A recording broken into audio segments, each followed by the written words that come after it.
This is a reminder to all members of the public that's participating in our virtual city council meeting that if you would like to speak on a particular item during public comment period, please click on raise your hand icon at the bottom of the screen. You'll be prompted to speak up to 3 minutes when it's your turn. For those who is participating by telephone and would like to make a public comment, please press *9 to request to speak. Thank you for your participation. Okay, Mayor, we're ready. All right, thank you very much. I'd like to call to order the Albany City Council meeting of Monday, May 4th, 2020. You've heard the guidelines being read by the city clerk. We'll go ahead and start the meeting. Councilmember Moss, would you please lead us in the Pledge of Allegiance? Okay. I pledge allegiance to the flag of the United States of America, of America, and to the republic for which it stands, one nation, indivisible, with liberty and justice for all. Thank you very much. Next item on the agenda is roll call. City Clerk, would you do the roll call, please?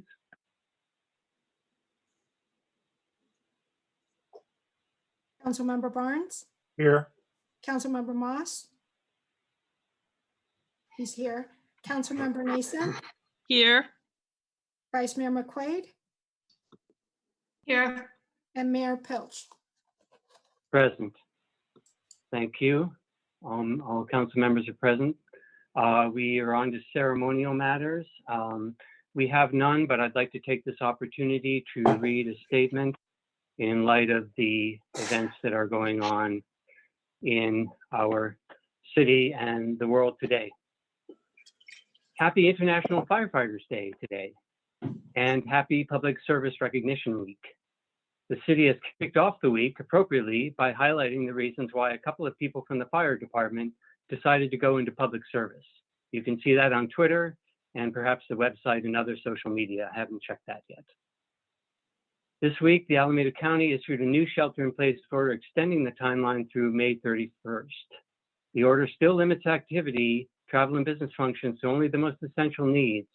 Residents may only leave their homes for essential activities, such as obtaining essential supplies, obtaining medical care, and working in an essential business, but only when that work cannot be performed from home. Residents may still go outside to engage in outdoor activity, providing they maintain social distancing of at least 6 feet, and cloth face covering must be worn in all public places, such as essential businesses or when standing in line. And I recommend face coverings be carried all the time and be used while walking as well. In the light of the progress achieved, the order allows a limited number of additional essential business functions and activities to resume on May 4th, including residential moves and real estate transactions with continued limitations on viewing, construction activities that adhere to distancing requirements, and some outdoor businesses and outdoor recreational uses, such as golf courses. But also, as a reminder, families and friends from different households should stay in touch, but only virtually. All households should still stay physically apart for now, according to the health guidelines and health orders that have been issued from the county. A note that the governor issued guidance today that indicates that he may loosen some restrictions for the state as early as Friday. However, please remember that Alameda County is the ultimate authority for the restrictions that are in place for Albany, so please pay attention to the guidance and orders from the county and from the city. You can access county information at ACPHD, that's Alameda County Public Health Department, acphd.org. Follow them on social media, or, and this is very much recommended, sign up for AC Alerts. Type in AC Alerts in your browser and you'll quickly find the site where you can sign up. Also, please note that the city has an e-notification system available as a button at the top of our website. I highly recommend signing up for updates, and you can choose exactly which up-to-dates to get so you don't get flooded with email. And of course, the city has its own COVID-19 pages linked at the very top of the website. Finally, a word about our businesses. Please keep on doing businesses with your local small businesses as you can. Many are still open, although operating differently due to the current health orders. Many are open for delivery or takeout or by appointment. See the Albany Chamber of Commerce's website at everythingalbany.com and click on Yes, we're open to find Albany businesses still doing business and the ways you can still do business with them and contact them. Search for the Solano Avenue Association's website and click on Please see this page for businesses along Solano and their information. Also, please check out the crowdfunding site Indiegogo and search for Albany CA for some efforts that local businesses are doing to raise funds. Please stay safe, stay healthy, stay in touch with others, but only virtually. There's always the phone and many video conferencing services that are allowing limited use of their services for free, such as this one, Zoom. Stay home, save lives. Please take care. Would any other council member care to make a statement? Yeah, I would. Please go ahead, Vice Mayor. Thank you. I had the privilege over the past few days to visit with members of the Recreation and Community Services Department and the Albany Fire Department to see how they are serving our community during this time. Our recreation staff continues the most appreciated task of keeping our seniors fed. Food is delivered to a central location by the Mercy Brown Bag program, and then staff, while adhering to physical distancing procedures and wearing facial coverings, puts the fresh fruits, vegetables, bread, and non-perishable food into bags for personal delivery. This ensures our community members receive not only food, but a personal check-in to be sure they're doing well. Life is different at the fire department these days. Shifts begin with temperature taking, and briefings occur employing physical distancing protocols, including wearing facial coverings.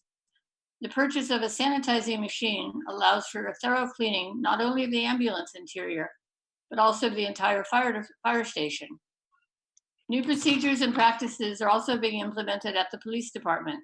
Briefings are often done via Zoom, with individual officers in their cars or sometimes even at home. Physical distancing, PPEs, and sanitation have become a high priority for the entire department. Our Public Works Department is performing countless maintenance tasks while continuing the implementation of changes which reflect updates of the stay-at-home orders. Far too often this work goes unnoticed, but it is not unappreciated. These are not the only staff members that are working during this time, and we're grateful to all of you for keeping the city functioning and our community being served and well taken care of. The shelter-in-place order is still in effect in Alameda County with some welcoming modifications effective today. This crisis is not over, so please continue to physically distant and wear facial coverings when appropriate. I know it's hard and frustrating, but it's the one thing that seems to work and the best thing we can do for each other and those most vulnerable in our community. Thank you.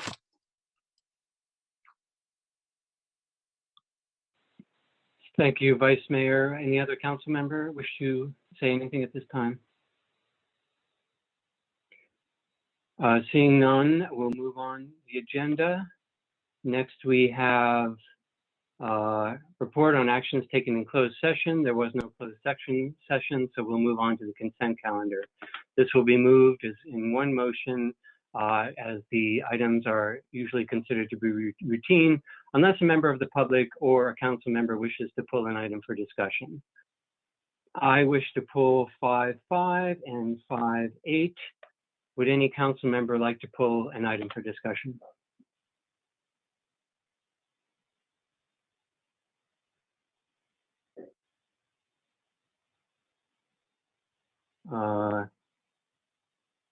Hearing none, do we have any members of the public who would like to pull an item for discussion? Mayor, I'd like to pull item 5.7, please. 5.7, okay. One moment.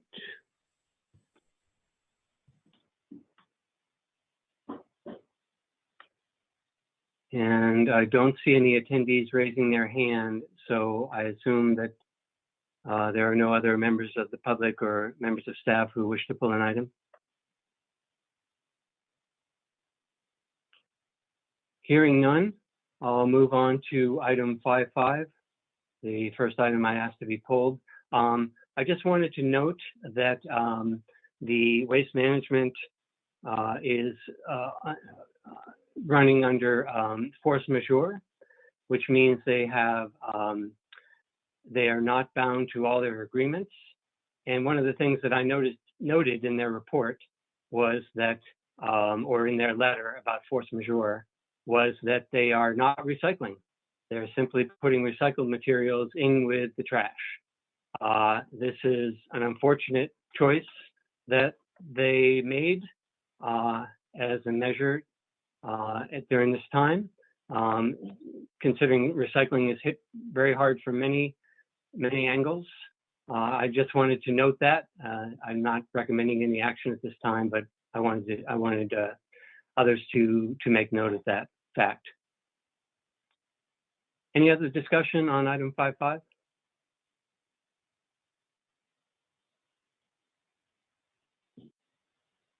Seeing none, I'll move to item 5.7. City Manager.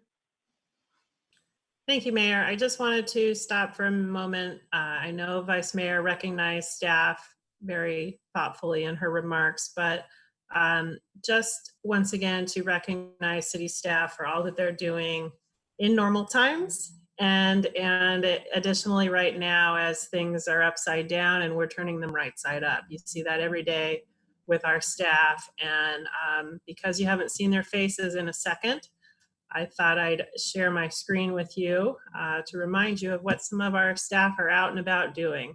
And here they are, as you remember, when we were doing community engagement and so on and so forth in a physical environment. Certainly we're not quite in that same space right now, but we look forward to getting to that space again soon.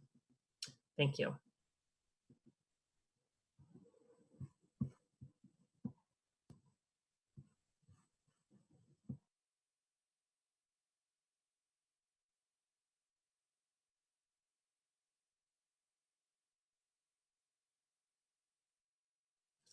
Sorry, Mayor, you're on mute.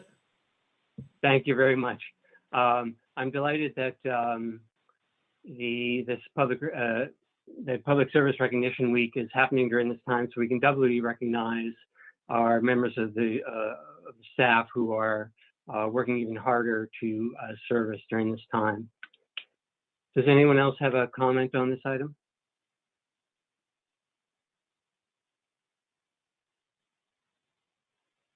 Seeing none, thank you, City Manager, for your words on that. And then I'll move on to item 5.8, which I pulled because we have a recognition of a reserve police officer, Jeffrey Nelson. We are adopting a resolution 2020-40 in honor of Jeffrey Nelson's 25 years of service as a reserve police officer with the City of Albany. I see we do have a special staff member here.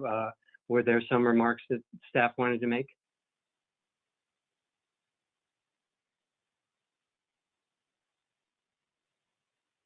Mr. Godby, are you here to make any remarks on this item? Mayor. Or no? He's here for the presentation. Okay, sorry, I got you confused with someone else. Well, in any case, I'm happy to recognize the reserve officer and his 25 years of service. Does anyone else have any comments on this item? Vice Mayor, go ahead, please. Thank you. I'll just add my congratulations to Officer Nelson. 25 years in a volunteer job is quite extraordinary. And I only wish we were in the council chamber so he could come and we could really honor him, but I'm just really glad he's with us, and congratulations on 25 years. Ditto, congratulations. Thanks very much for your service. Anyone else with a comment?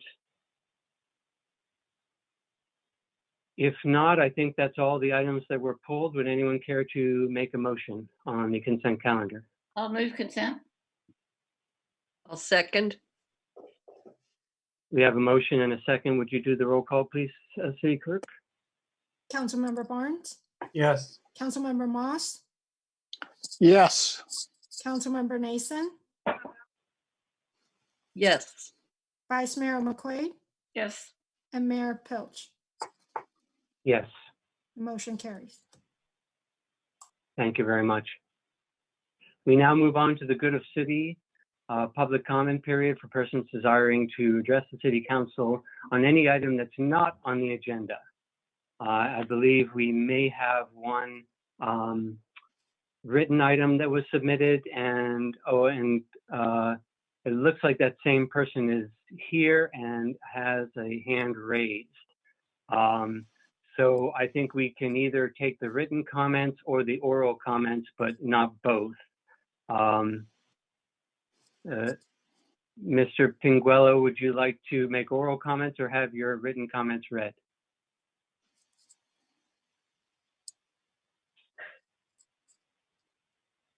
I believe he's still muted, so he cannot answer that question.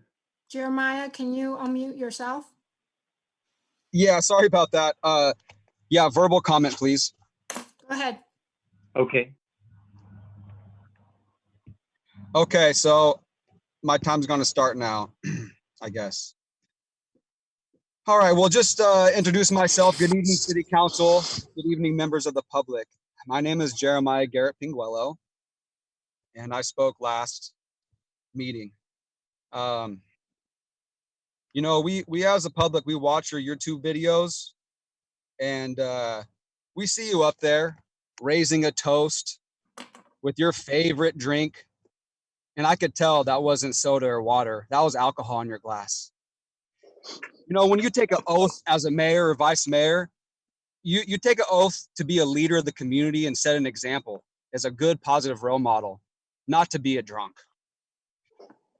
I am a longtime community member, and I'm an ILW longshoreman working out the Port of Oakland every day. I am an essential worker, bringing you toilet paper and Haagen-Dazs ice cream, stocking your food stores so you could eat and grocery shop.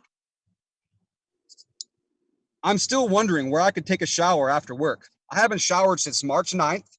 My world is upside down. I heard you, manager. Why don't you help me and turn my world right side up? I have no shower to be thankful for. I can't even thank the city of Albany for helping me take a shower. How do I remain optimistic? I'm going to quote a lot of things from Peggy's video. When you, the city of Albany, say you did all you could, where's the love and compassion? Remember saying that? Where's your eternal gratitude? And I'm making the sacrifice of not showering every day to go to work, to be a longshoreman, to bring food to your tables. And what about Albany Social Services? If they are so robust, why can't I take a shower? And how is a teddy bear or a rainbow in a window or people singing out their windows helping me take a shower? So you say you're ready to help any way you can. You elected officials, why don't you ask yourselves, how are you meeting this moment of helping a community member take a shower? It's so simple. You know, I heard you tonight say your community is well taken care of. I am not well taken care of. I need a shower. I got a phone call Friday. Dorothy Day House. Why don't you go to the Dorothy Day House and take a shower? Okay? The only thing that's going on here is Albany sends everybody to Berkeley, and Albany can't take care of their own people. So what if you sitting at home right now, a family of 5, a homeowner, a rent payer, and your shower breaks today? Your plumbing goes bad, and now your daughter or your baby can't take a shower. How's the city of Albany going to help the average family member? Where are they going to take a shower? Where are they going to wipe their baby and keep their baby clean? You're going to send a successful family to Dorothy Day House? Into a homeless shelter? Where are your own resources? Stop giving Berkeley money, our money. You just give it to Berkeley to take care of your problem, your citizens. Thank you. I know my time's up. You've heard enough. Please take action in the moment. I spoke to Ann, one of your Anns. There's a lot of Anns within the city. She works next door to the senior center. I suggested I'll pay for a portable heated shower. It's like a porta potty, but it's a hot shower. And all you need is a hose, water, cold water, and an extension cord for electricity. It's $1,000. It's called a portable heated shower. It's on allsafety.com. It's gray. I'll pay the $1,000 and I'll donate it to the city. And you guys could have it as an emergency shower for the public because you don't have one. Because I'm going to take care of the community. Because I know where the community needs to be taken care of. You got to shower first. So thank you for your time. I love Albany, and keep up the good work, everybody. And the tone of my Thank voice. you for your comments. Thank you for your comments.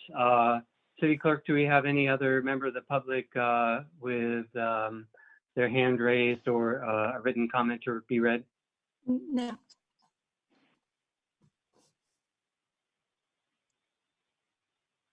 Sorry, I didn't quite hear that. I think you said no. No, we don't. Okay, thank you very much.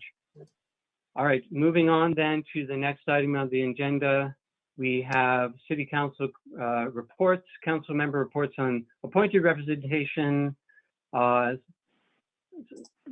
me, let me start again. Subcommittee reports, reports on appointed representation, and other meetings. I realized that I did not do my homework on this one, so I would prefer if some of the other council members went first, so I could remember some of the meetings that I've been to. Would there be a volunteer, perhaps Councilmember Moss, who's unmuted, who would like to go first? There are no public meetings that I have been to in the last 2 weeks, so not much to report Okay. on. Okay, thank you. Councilmember Nason? Same. Okay. Councilmember Barnes? Oops. Okay, I think you did the reverse. You muted when you spoke, but I think you said that you didn't have any. Okay, good. Vice Mayor, do you have any? Yes, Mayor, I do. I'm sorry, are we just in general meeting sort of lumping all three things together? Why don't we just go ahead and do that? And why don't you just lump all your three things together, and then I will do the same. I've continued to watch webinars, especially the ones from the League of California Cities and the Institute of Local Government.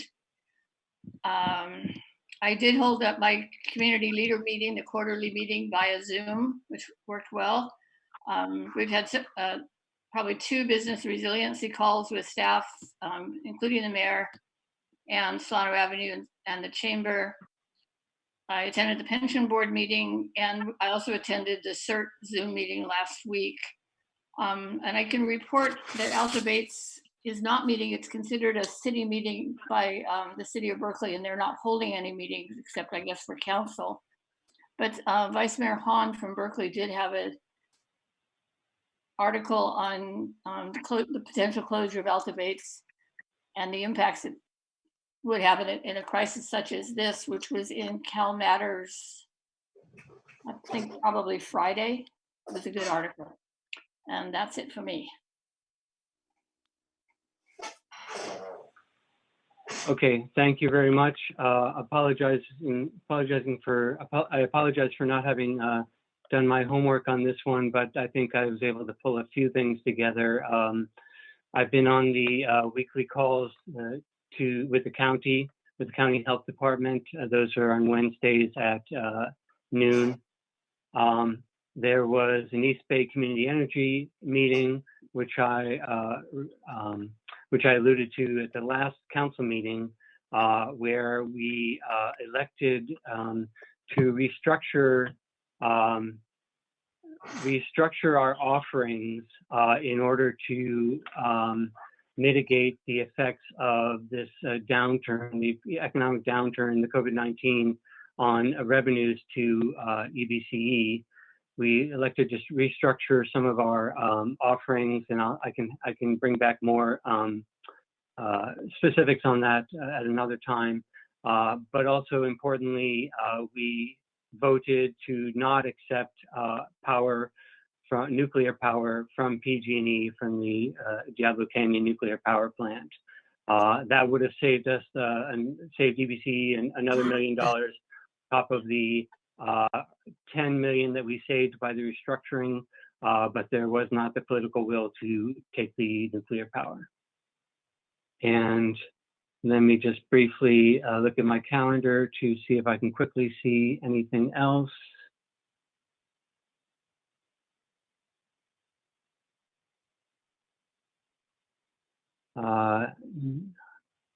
There was a I did attend the Waste Management Authority meeting, which was a combined meeting of all of the bodies due to restrictions of COVID-19. Staff decided to combine all the bodies. Normally, there's 3 bodies that meet at 3 separate times, but they all met at this one time on Wednesday, April 22nd. Nothing major to report. Some of the programs, some of the projects going on there have been halted, such as the reusable foodware due to COVID-19. And there was some concern that reusable foodware was getting a bad rap due to COVID-19, that the plastic industry was able to promote their products as safer during this time of quarantine. I noted that some of the stores are forcing people, or not forcing, but rather requiring people to take bags from the store rather than bring in their own reusable bags. I noted that many stores offer an alternative of putting shopping items back into the shopping cart and carrying them out to your vehicle, or whatever vehicle you have to bag. And I think that does it. The Vice Mayor mentioned the business resiliency calls as well. I think that'll do it.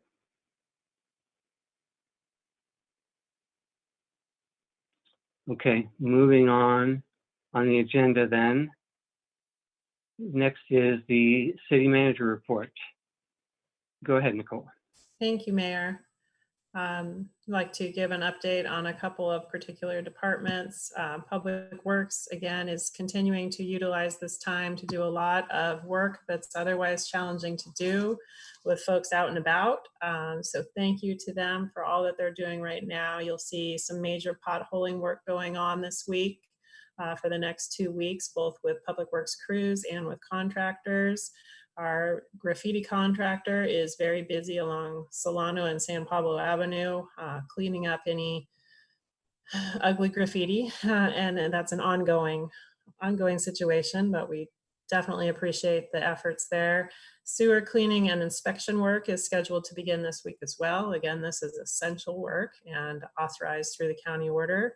Our staff are all social distancing and adhering to those requirements, including the wearing of masks.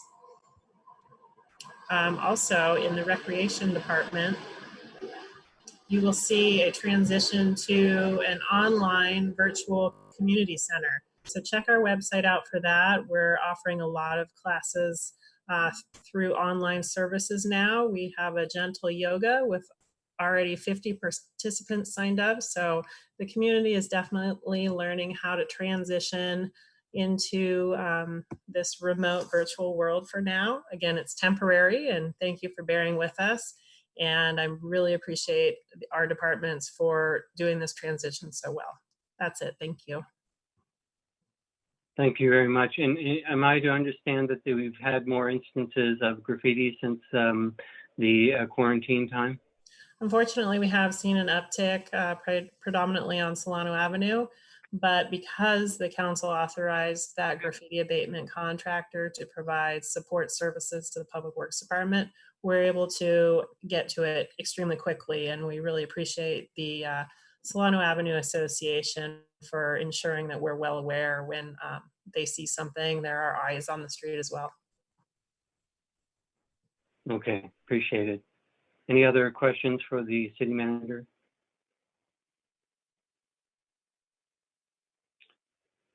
If not, we'll move on to the next item of the agenda, which is item 9.1, the public opinion survey presentation. And I knew I remembered the name Brian Godby from somewhere, but I mistook you for one of our staff members. Apologies for that, but I welcome you here. And Nicole or Brian, who's going to kick us off? I would just like to reintroduce Brian Godby, our consultant, who has been working with the city for a great number of years and really brings a wealth of expertise to public opinion polling. And that is certainly true with the presentation you're about to receive. So I will let him take over. Thank you for joining us, Brian. Thank you, Nicole. Mr. Mayor, members of the council, I'm happy to join you by Zoom. Better than not being there. So jumping right into the presentation, everybody can see it, I assume? Okay, I'm seeing shaking heads. Yes. Good. Okay, great. So to start with just a brief review of the research objectives, we had quite a few questions that we wanted to ask. We wanted to look at people's opinion about the state and local response to the COVID crisis. Is a good way to start the survey. We also wanted to look at their perception of the economy and where they think it might be going. Those were new questions, obviously, this year. We wanted to look at the importance of local issues as we have in the past to deal with satisfaction on the city's provision of services. There then were three different ballot questions that we asked: a real estate property transfer tax, a paramedic life support parcel tax, and a utility users tax. After we asked those initial questions, we then delved into the individual services and what the priority would be there, you'll see. Then we looked at various informational statements, both pro and con, a final test on the three ballot questions, and then various rates for those ballot measures. And then we wanted to look at something kind of different, which was the frequency that people are using different local activities. And of course, there's a variety of demographic and behavioral questions that we use to validate that the sample is representative of the population in Albany of likely voters. Drilling down a little bit more specifically into the methodology, as we have in the past, this is a landline, cell phone, and text to online and email to online survey. So respondents can reply in any fashion that is best for them. And as you can see, the text to online is the most prolific of all of those. That's been that way for about 3 years now for us, because that's the world we live in. We used a likely November 2020 voter universe.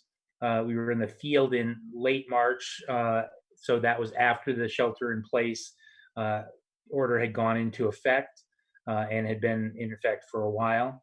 The average survey was 26 minutes long. The sample size of completed interviews was 429. That compares with the 2018 survey, which was just 368. Both are great, but what you instantly see is that because of the shelter in place order, there are more people taking surveys.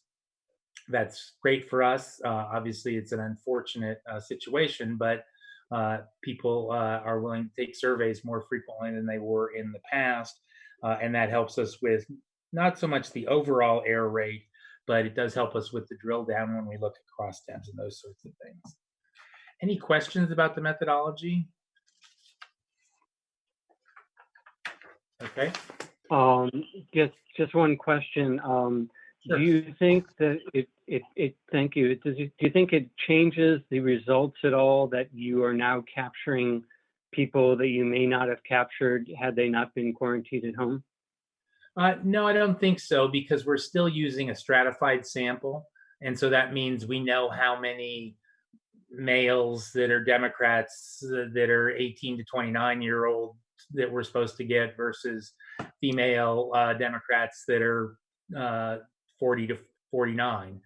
So we're correcting for any potential bias there might be. One of the things that's interesting, though, along those lines is that pre-shelter in place, the groups that we always had the hardest time with were the 18 to 29-year-old males and the 30 to 39-year-old males, probably because they were watching sports or participating in sports. And so our surveys before we had to adjust and wait for those categories because they underrepresented, not by huge numbers, but it was pretty consistent through all of our projects for decades.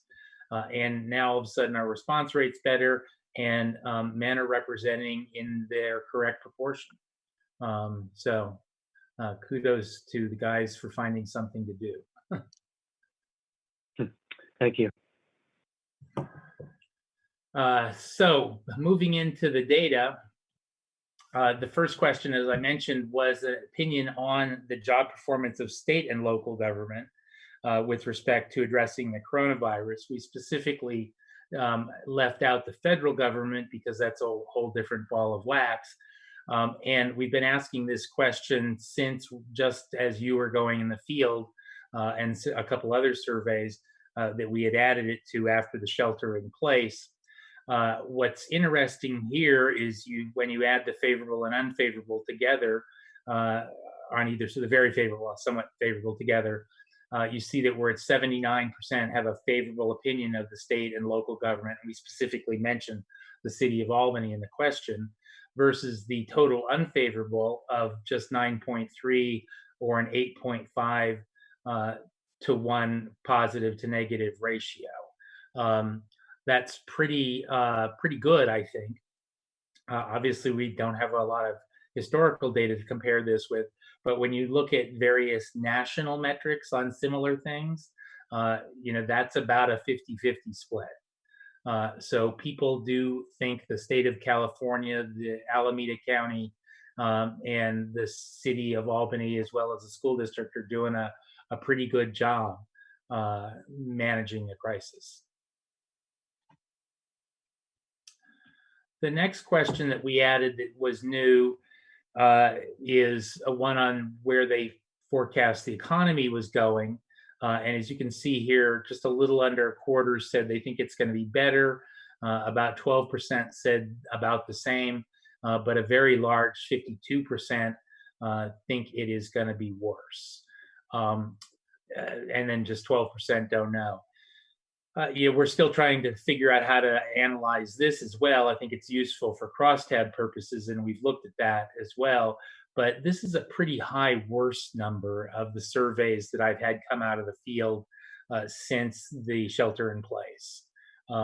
Whether that's because you were on the early end of that and some of the others were the week later and some a couple weeks later, and one I was just looking at before the meeting is much better than this. And that's actually in the city of Belmont, and don't tell them I told you this because they don't know, but they're doing much better than you are. In Belmont and Albany are sort of similar from an SES perspective. There's obviously some other differences, but I was surprised to see them dramatically more positive than the people in Albany. You said you used a couple of phrases that I was unfamiliar with. You just said SES perspective. What is SES? Socioeconomic status. So okay, thank you. Housing values, those kinds of variables, as opposed to partisanship and age and gender. And then you used a phrase, I didn't quite catch it, was cross something. Oh, cross tabulation. Yeah, we've been using this question to look at the ballot tests by better, about the same, or worse, to see if there's a difference in their level of support for a revenue measure based on their forecast for the economy. The interesting thing is there really isn't, at least not at a statistically significant level. I mean, you'd expect the people who are going to say worse would be less supportive of tax measures, but that's just not been the case. Thank you. Sure. So moving then into the importance of local issues question, this is on 2 slides. And the way we asked this was in a random order, excuse me, and then We said, for each one of these things, do you think it's extremely important, very important, somewhat important, or not at all important? From there, when we're doing the data analysis, we go back and assign numeric values, and you see those across the bottom of the slide, 3, 2, 1, 0, for extremely on down across the scale. We do this because there's a bias in just adding the top two, the extremely important and very important, together. You could have something that was 40% extremely important and 20% very important. That adds up to 60%. But you could have the opposite as well, 20% extremely important and 40% very important, which still adds up to 60%, but clearly it's an entirely different 60%. So while it's still useful to add those two categories together when we're doing our analysis, in terms of ranking, it's better to use this somewhat abstract intensity score because it eliminates that bias of where people are distributed for any given question. We also look at what we call tiers, and basically those are groups that are statistically tied. You can see the lines represent the demarcation for each tier, and in our top tier then, which are numerically different but statistically tied, we have emergency preparedness and emergency response. Pretty much the same thing, obviously. Words do matter, and how people think about preparedness or response. Obviously, both related, though. In our second tier, then, we have reducing greenhouse gas emissions, preventing crime, creating a thriving business community, and social and economic and environmental justice. And if you look at the percentages where we have added them together, extremely and very, you see this ranges from a high of 92 down to a low of 72, which is still a significant number of people that are at least saying they're very important. The next slide is the remainder of the issues. They're in lower tiers, tier 2 continued, and then 3, 4, and 5. You can see we have housing, maintenance of city parks, improving pavement quality and street lighting, protecting and restoring creeks, revitalizing San Pablo Avenue, and improving streetscape along San Pablo and Solano.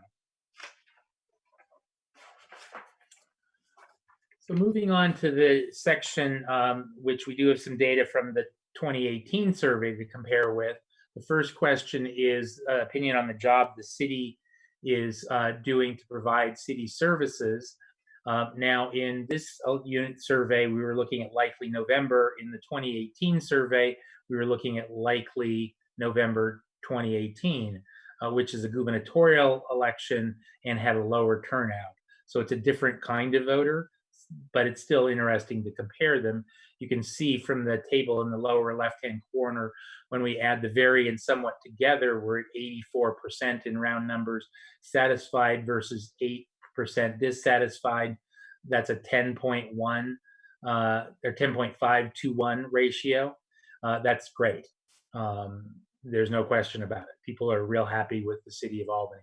It was a little lower in 2018, again, different universe, likely gubernatorial voters, not likely presidential voters. So that makes a difference. And we were at 76% favorable or satisfied versus 14% dissatisfied. And so those little changes up and down, respectively, lead to a 5.3 to 1 satisfied to dissatisfied ratio, which obviously is clearly different than where we are with this particular presidential universe. So switching gears now, we get into the 3 tax measures that I mentioned. And the first one is the TOT. On the right-hand side of the slide, you can see the wording that we used. And what we were doing here is we were saying we would increase the transfer tax from $11.50 to $15 per thousand. That would raise $4.9 million annually, and it would be until repealed by voters, so it would be an in perpetuity tax. All 3 of those pieces of information, the rate, the total amount raised per year, and the sunset, or in this case, in perpetuity, are required by law, and so that we put them in our ballot question. You can also see the bullets on how you might spend the money, This is characterized as a general tax.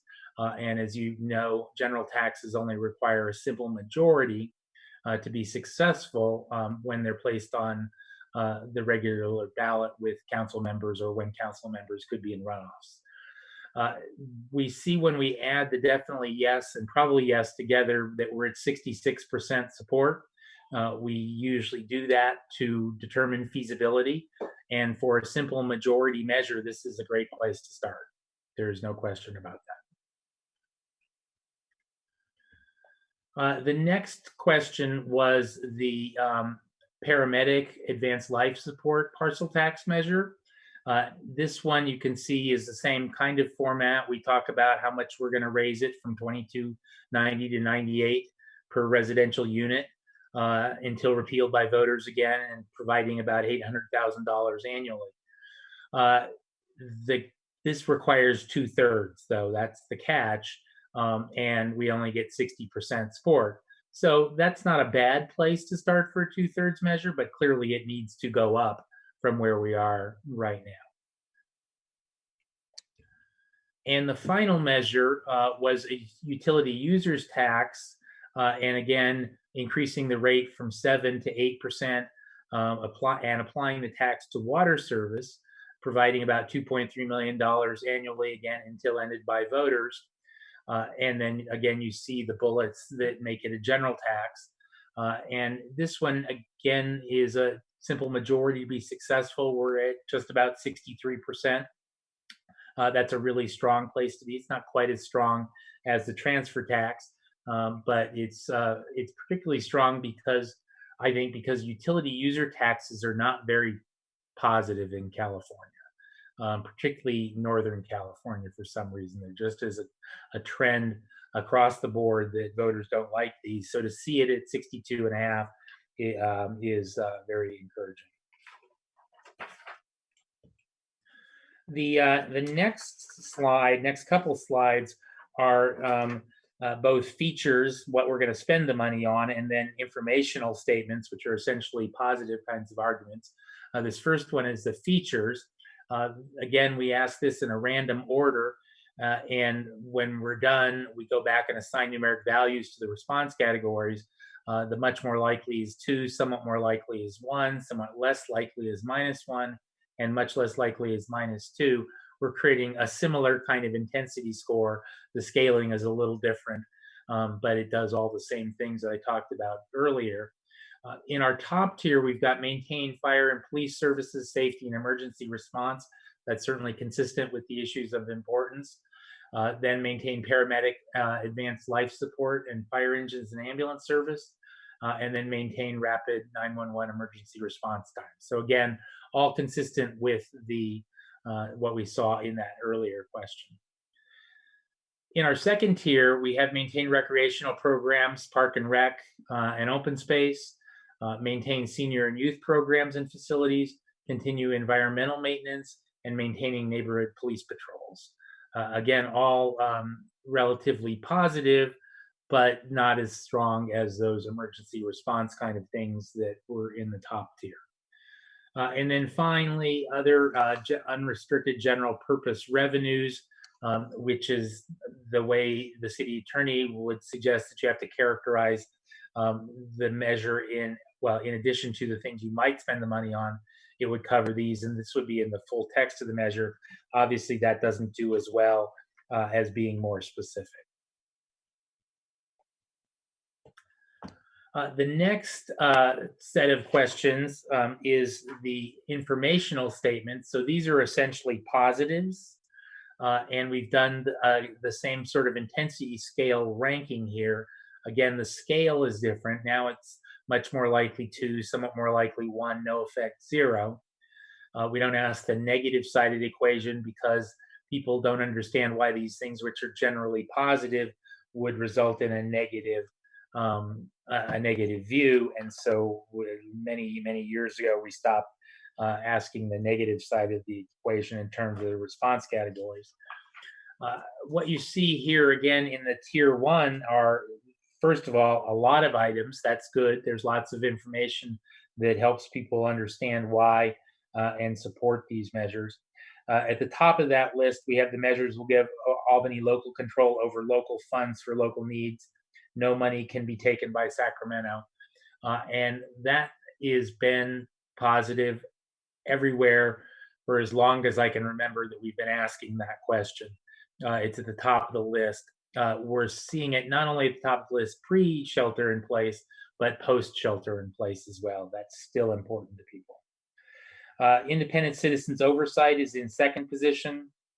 Businesses would pay their fair share in third. The state has taken money from Albany. The measure provides local funds for local services.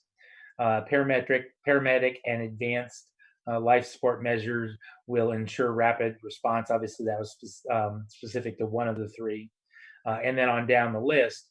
But you see that the accountability measures are really important to people. They've always been important, but they continue to be in this environment.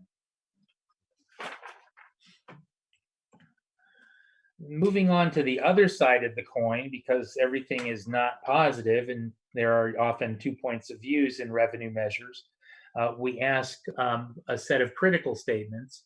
And now the scaling here is the same as what we just used for the informational statements. We don't put a minus sign in front of the numbers to make them seem worse. The higher they are, the worse they are for the measure.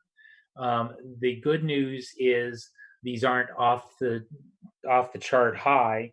A 0.75 is of concern, and certainly of concern for anything that might be a 2/3 measure. But for a simple majority measure, it only is 43%, at least somewhat more likely to vote no. So that's not enough to defeat a simple majority. It could defeat a 2/3 majority, but obviously not the 50+1. So at the top of this list, we have the measures are really a blank check to politicians and bureaucrats. There are no rules that direct the spending.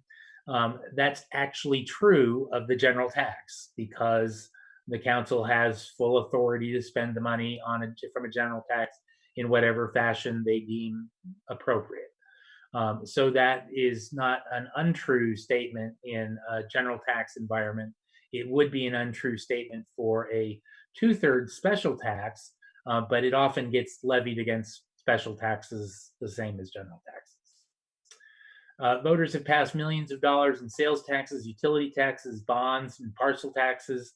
And obviously we're talking about the state, the city and the county and the school district there. And the state has increased taxes, fees, and regional government wants to increase bridge tolls.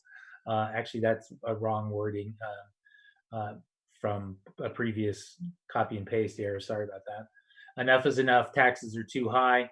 At 0.70, that's pretty high. The measures are forever taxes and would never end. That's actually true because they're in perpetuity at 0.64. And then the city is responsible for the current budget problems if our tax dollars weren't going to high salaries, benefits, and pensions. We wouldn't need the money at 0.57, rounding out the top tier. That last one, of course, is a typical anti-revenue measure argument by anti-tax groups. And then finally, instead of increasing taxes, public services in Albany should be paid from the city's current revenues and reserves at 0.40, and the least impactful of all of the measures, or all of the arguments against. So at this point in the survey, we've talked about the measures themselves. We've talked about what we would spend the money on. We've talked about both the positives and the negatives, and the positive and negatives are rotated. So half of the respondents get the positives first, half of the respondents get the negatives first, and that's kind of what happens in the real world during an election. So we then come back to our ballot questions a second time, and this first one, of course, is the transfer tax. And as you can see here, the negatives do have an impact. They take us from 66 in round numbers to 64. That's not the way we'd like it to go, but at the same time, for a general tax, that sort of suggests that this is doable. Because if you'll think back to the methodology, when we said that the error rate was plus or minus almost 5%, just a little under, we could take a 5% hit and we'd still be at 59%. And that's a pass. It gives us a 9-point cushion above the simple majority that we need to be successful. So we didn't know where we were going to wind up. And so we had a fallback question to each of the revenue measures. And in this case, it was instead of $11.50 to $15, what if it was $11.50 to $13? And you can see we go from that 64% that we had at $15 to almost 70% when the increase is to $13 for the average home purchase. So obviously that's quite encouraging and helps increase support for the measure. The next question was informed support on the paramedic advanced life support parcel tax. And here we go down as well, about the same amount. We go from 60% to 57%. Obviously that's not the way we'd want a 2/3 special tax to go. So that's a bit problematic.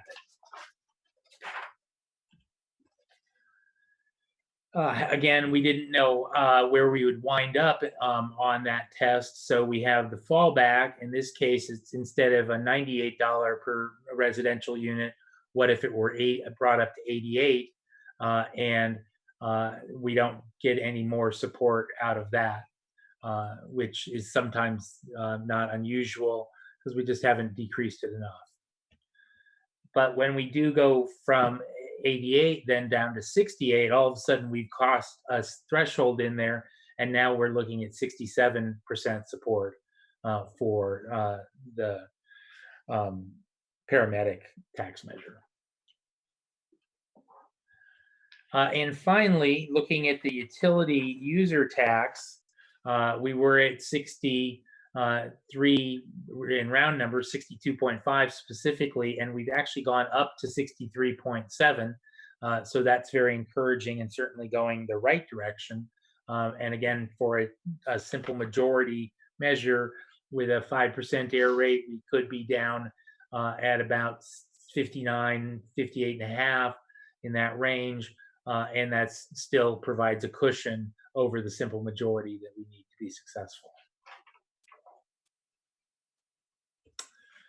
So at that point in the survey, we changed gears and went to that last question set where we wanted to know what kind of activities people were participating in Albany. And we had a variety of response categories. So there's more than once a week, 2 to 3 times a month, once a month, less than once a month, or never. The easiest way to analyze this is just to look at the green bar because that's the more than once a week. So 69% are exercising more than once a week, 59% are shopping locally more than once a week, 35% are dining locally, and 32% are visiting public parks. And then finally, before we get into small numbers, 20% visit the waterfront or other open spaces. So that's their behavior. Again, we were in the field right after the shelter in place. You know, I don't know that this would change now, but I just note, you know, the times we live in. So to sum up, and then I certainly take council questions, there's a solid base of support for the transfer tax and for the utility user tax. And we talked about the numbers, 64 on the final test for the transfer tax and 64 in round numbers for the utility tax. However, the support for the paramedic parcel tax was below the 2/3 level on the first and second test when we were increasing it to $98. But if we drop it down to 68, then we get to the 2/3 level, but just. There's no margin of error coverage there. We're right at 2/3. The rest of the summary is just repeating what things were at the top of the features and the top of the informational statements. So I'll leave that and go to your questions if you'd like. Okay, thank you very much, Mr. Godby. So I'll ask for questions first, and then we'll go to public comment. I just have one question, so I'll go ahead and ask it now. I was a little surprised by the pushback on the paramedic tax, because one of the very first slides you showed that people are very concerned with emergency services. But then when it comes to putting their money down, it seems like not. Is that surprising to you, or is that one of those you just can't figure things? Well, I think it's a couple things. I think it's a property tax. While obviously a transfer tax is a property tax as well, if right now during the COVID crisis, people aren't thinking about moving, then they may think, I'm not going to pay this for a long time. Obviously, the parcel tax or residential unit tax, so same thing, is an immediate increase in taxes. I think that's the difference between the three of them. But I think the other thing that is true here too is these were lower numbers. If you look back at the taxes we've done over the years, Albany has had usually higher numbers. So I think there's a bit of a hit from the current crisis for all of these tax measures. And the difference then becomes, the difference between a special tax, which the paramedic is, and a general tax. That while Albany has again been very, very lucky to be supportive of these measures, 2/3 and above in the past, it just doesn't seem to be that's the way that the case anymore, or not anymore during this crisis. Okay, thank you very much. Questions from other council members? Councilmember Councilmember Moss, it looks like you have your hand up. Go ahead. Thank you, Mr. Mayor. You mentioned that Belmont as a city that had a similar SES, and they were quite positive on questions that you were asking their citizens. Are there other cities that might be similar to Albany that have different results that you're doing work in now, or is Belmont the most similar? That's the closest one that we've done a survey for, and I should clarify though, is just that one question about economic forecast that I found an interesting difference. We're about to go into the field next week with a survey in San Rafael, and San Rafael has obviously bigger. Belmont and Albany are closer to the same size, but obviously San Rafael's SES is higher than the average in California as well. We did a survey in San Bruno, but I don't think it's comparable. So again, it's a small city, but the SES is significantly lower. So I'm just curious, but what's the general reply or the general perspective of other cities, whether or not they're a similar SES to Albany? In general, are cities more negative during the COVID crisis, or how are they reacting to the possibility of tax measures in the fall? Yeah, with respect to tax measures, I've got, well, I'm not going to give you all the names because some of them don't know all the data, but I've got 1, 2, 3, 4, 5, 6 agencies that we've finished surveys already that are all able to pass measures at the simple majority level. And then one of those is actually not a city, it's a school district. And it's at the 55% measure, or 2 of them are school districts, sorry. They're at the 55% level, which is a bond measure, as opposed to a parcel tax, which would again be a 2/3 special tax. So of the ones that we've done so far, there's a surprisingly strong support for dealing with municipal finances. that haven't changed as much as you might have thought.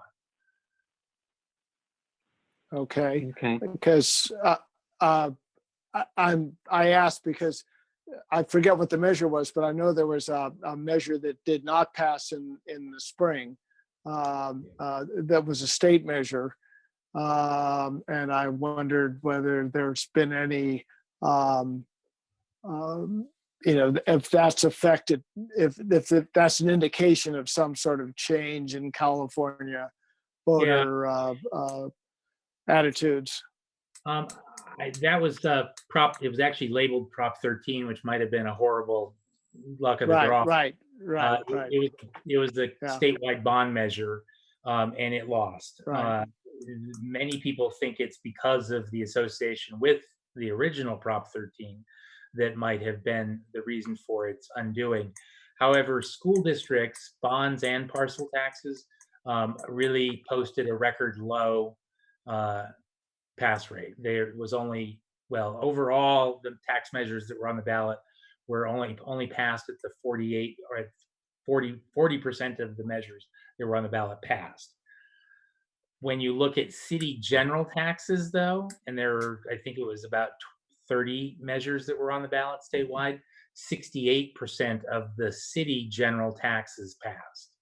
So there was something about schools that people sort of turned on them, and we haven't seen that in a long time. The last time we had a challenge with schools like that was in 2010, the November election, when only 2 parcel taxes passed statewide and a whole slew of them lost. It could have been related to the Prop 13. Obviously, without doing subsequent research, we wouldn't really know, or looking at them on a district by district basis. Of course, your school district passed. So it was one of the few that did. Right. Because the numbers were really bad for school districts in general. So Okay. I think Okay. that, the maybe longer answer, and I apologize, but what seemed to be going on, at least for those measures that failed, is people were holding their ballots longer than the absentee ballots longer than they normally would, because they were waiting to see what was happening in the Democratic primary, meaning who was still in the race. And the longer they held their ballots, the more the stock market tumbled. Now, we hadn't declared the shelter in place by the primary, but the stock market knew it was coming, and was down dramatically in those few weeks before the election.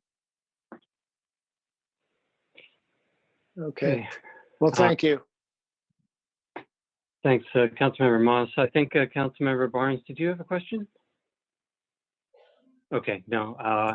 Can we get the Councilmember screen Nathan? cleared? I'm sorry, Mayor, can we get the screen cleared of that? The summary, Sure. the Godby summary page? There we go. Thank you. There we go. Sure. And Councilmember Nason, did you have any questions? Okay, none from Councilmember Nason. Vice Mayor? No questions either. So I think that's everyone. We'll go on to public comment. I see Mr. Pinguello, you still have your hand up. I don't know if that's for this item or you still have it up from the go to the city item. Sorry, Vice Mayor, yes. I'm sorry, I did say no, but I have a general question. Mr. Godby, can we now get a copy of these slides? Yeah. Thank you. They're certainly public documents. And the Okay. City clerk already has it already, so. Okay, thank you. Moving back to public comment, I'll hand it over to the city clerk to manage that. So the member of the public with a phone number ending in 660, go ahead. Hi, this is Preston Jordan calling. Thank you very much, City Clerk. A few comments. I think on the property transfer tax, which the last time it was put on the ballot for an increase was November 2008, which was obviously inauspicious and didn't pass. However, at that time also it would have been either the highest or second highest in the state. At the $15 per $1,000, it would be tied for the highest in the state, and that wasn't that source of potential opposition wasn't tested in the polling. So I just want to make council aware of that. If the council does proceed on the property transfer tax increase, I would remind the council there's a policy to consider all taxes through economic justice prism, and other cities, namely Richmond, Berkeley, Oakland, and San Francisco, have all gone to a tiered property transfer tax approach. I think Berkeley's approach is the best because it's based on taxing the upper third of properties by value from the previous year at a different rate than the lower 2/3 or some such, whereas the other cities have absolute cutoffs for their tiers. So the Berkeley tiers will move as the value of properties move through time.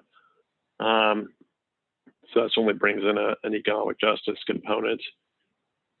For the utility user tax, I'd ask the council not to move on that until, or at least ask the Climate Action Committee for input on that, because it is considering recommending a utility user tax increase on energy, specifically to support building electrification. And that's something that is a movement that started in Albany. Actually, Berkeley, it looks like Berkeley's going to put that measure on the ballot because they've learned about it. So I'd ask you to talk to the Climate Action Committee before doing anything there. And it would be great to exempt low-income households that are enrolled in CARE or another program from those taxes. As you know, Albany's low-income tax program is wildly under-enrolled in its other property taxes. We have about 1,000 low-income households, and fewer than 100 at last report have availed themselves of that. CARE is much more successful, run through PG&E, so that would really actually be good in effect as well as theory. And then you could differentiate the paramedic property tax by building square footage, again, for equity purposes. And finally, I heard an interesting idea the other day that they're considering again in Berkeley, which is to tax gasoline the same way soda or sugar sweetened beverages are taxed, which is to tax them at the distributor, which obviously would make some sense as a fossil fuel or a carbon tax. Thank you very much.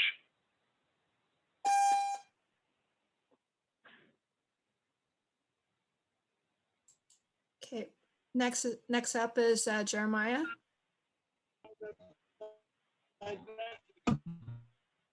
Yeah, hi, good evening, Council. This is Jerry with past comments. I think more thought needs to go into just raising it.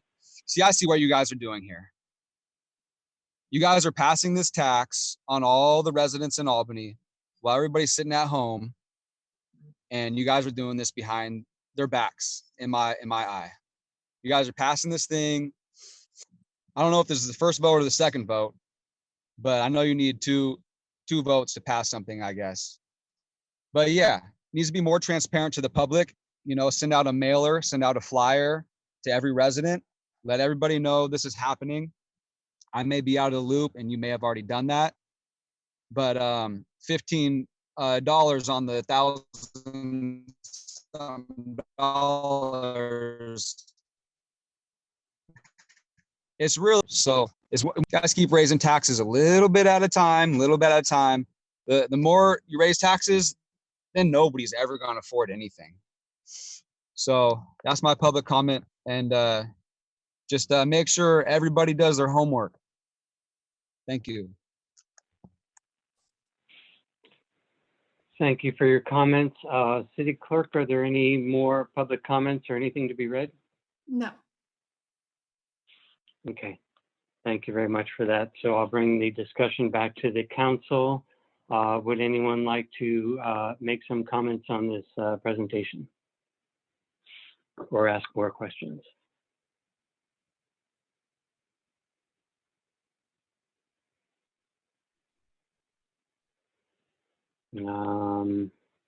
Seeing none so far, I'll go ahead and say that things still look good for us. I think we're a city who fortunately loves to tax itself silly, and fortunately only because this is what cities have to do in the age of the original Prop 13. which forces us into creating strange taxes and making up the revenue however we can, because the original Prop 13 decimated revenues to cities and schools. So I think the results here are positive. I'd like to dig more into, I do have one question of staff or Mr. Godby, whoever has the number. So we were going to increase, for the paramedic tax, we were going to increase to 68 per parcel. What is it currently again?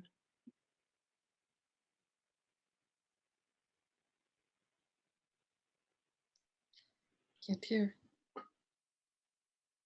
Yeah, I'm not sure that anyone's talking. Maybe they're frantically looking it up. It might be in my staff report, but I don't recall.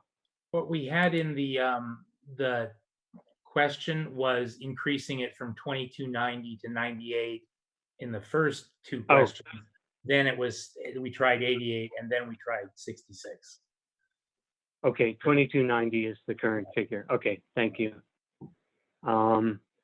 So it looks like, we'll, I guess a question for staff then is, if we increase from only to 68, does that mean we don't get enough revenue to make that self-sustaining? It won't be self-sustaining. It actually wouldn't be self-sustaining at the highest level either, the $98 increase. So basically it helps. Anything helps. It helps substantiate that draw from the general fund to directly fund the advanced life support services. Okay, great. And I see Heather has joined us as well, if anyone has questions for her or comments.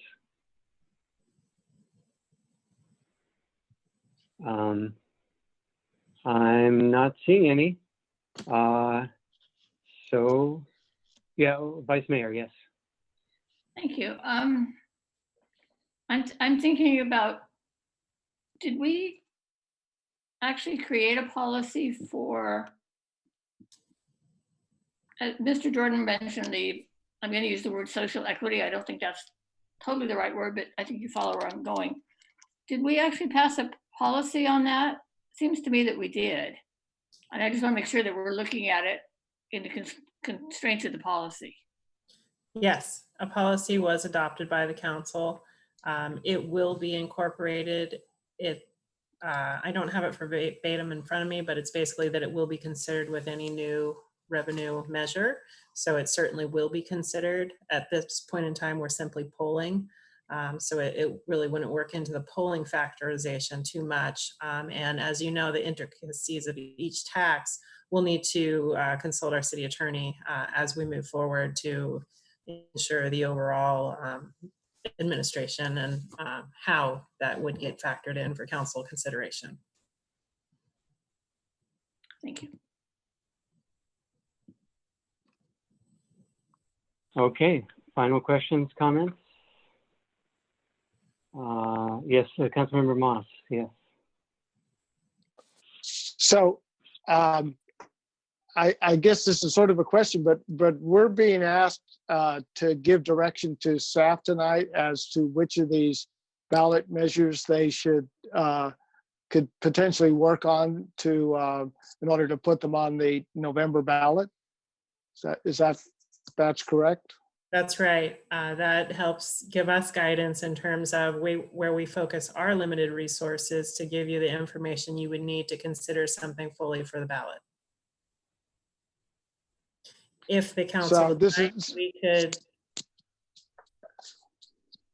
if the council would like, we could provide additional detail on all three, including some of the comments raised tonight with regard to managing the overall application of these proposed taxes to different folks in our community and present that back to you at an upcoming meeting. Well, I'm just curious because in our packet, the utility tax, I don't think is mentioned on any of the, the two parts that were in the packet. I don't think the utility tax was in there.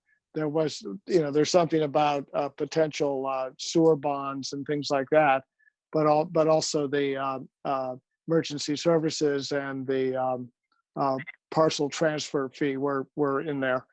I don't know. I think we probably should get more materials personally, but of all these taxes, I would say, at least at this point, it strikes me that a transfer tax would be kind of the no-brainer to put on there if this would help in terms of finances. It looks like it would have a high possibility of passing, and I would proceed on that one. Go ahead, Councilmember Nason. Yeah, I'm a little reluctant to move forward with any tax right now, although, clearly we have an electorate that is very receptive to these measures, and we certainly have a need.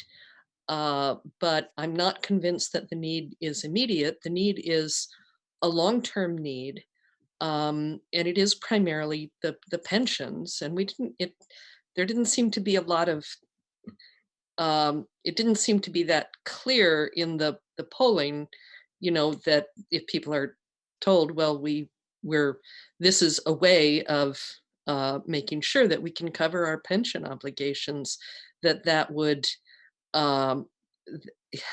that could depress the support.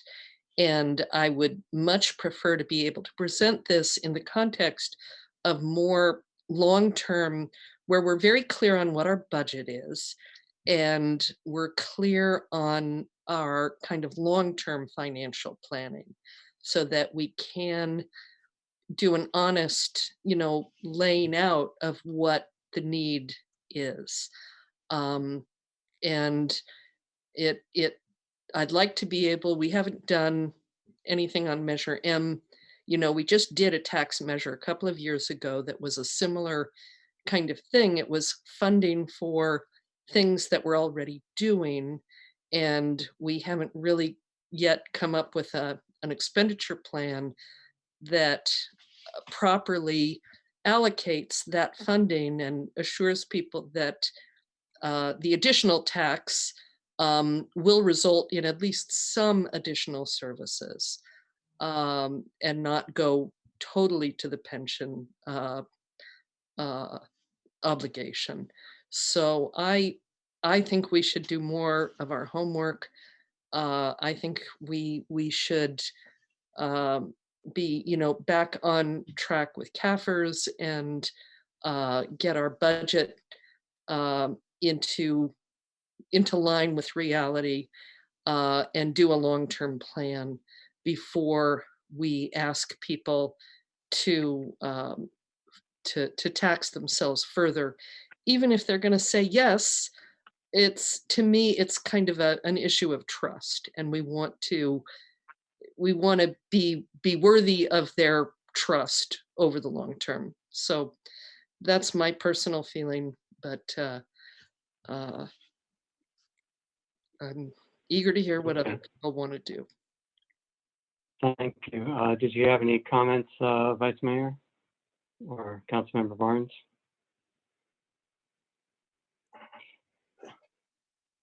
I would just like to sleep on this. I would like to review the results from Mr. Godby, because it's the first time I've seen them, and I just need to chew on them a little bit. So I don't feel like I'm ready to make decisions tonight, but I also don't think I need much more time. But a few more days maybe.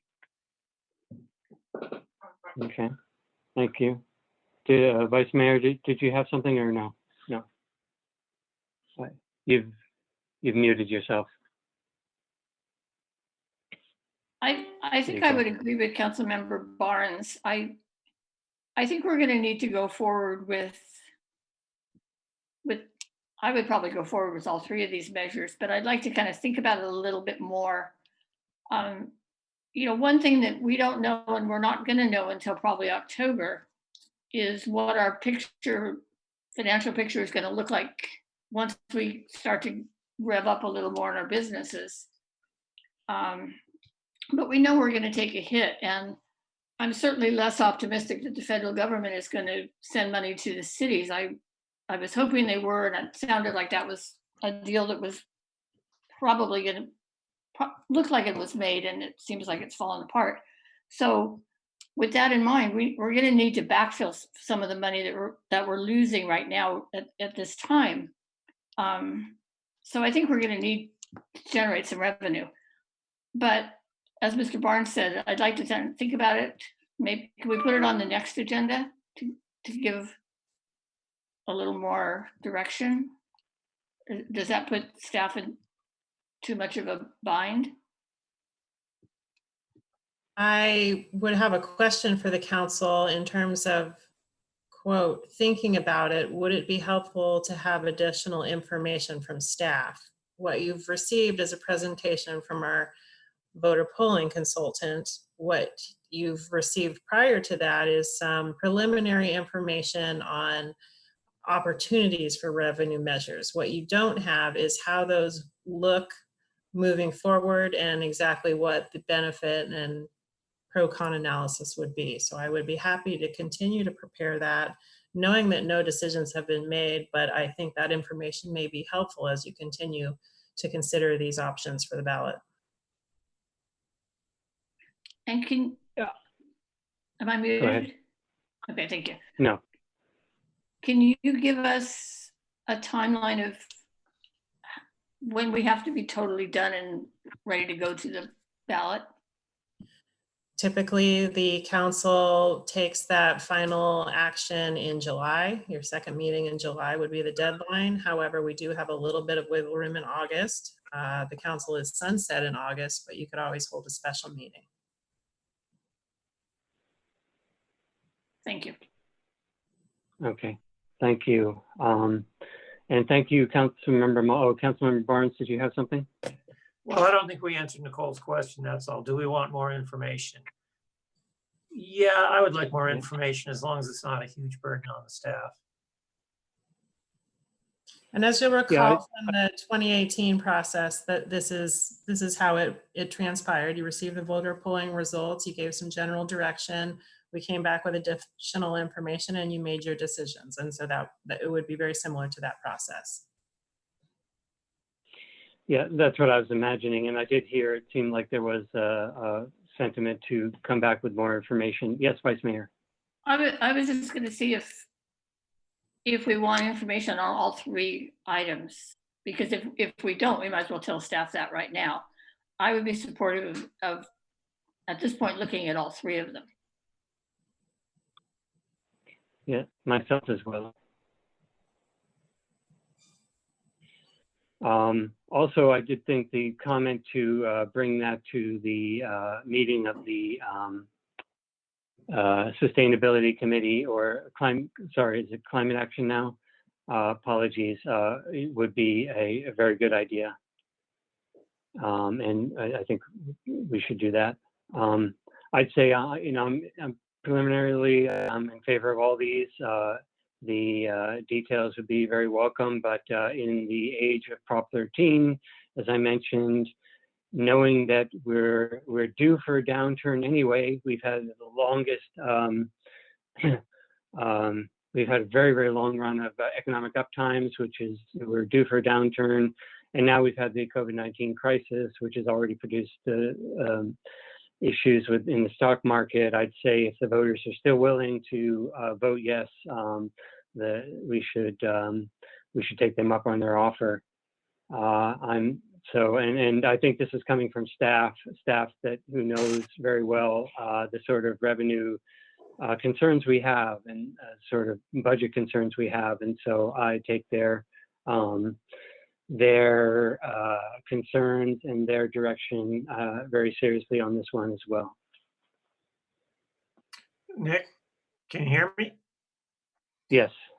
I just also want to make sure, Nicole, if we need to think about this for a few days, that we have a sense of what our timeline is going to be if we're going to bounce this back to some of our commissions and then wait for their input, then bring it back. You know, I want to make sure we leave enough time for all of that to occur. If that, you know, I'm not, in other words, we need to make sure whatever the process is going to be, that it gives us time to think about it and get this done by July. Sure, and this is clearly a priority for me and will continue to be as a responsible city manager. And we will include that information in the next staff report in terms of should the UUT be considered as a special tax, which would be 2/3 focused on a particular focus area, or as it's framed now in the voter polling, which is a general tax. And that, as you can see, that's a significant difference for voter approval.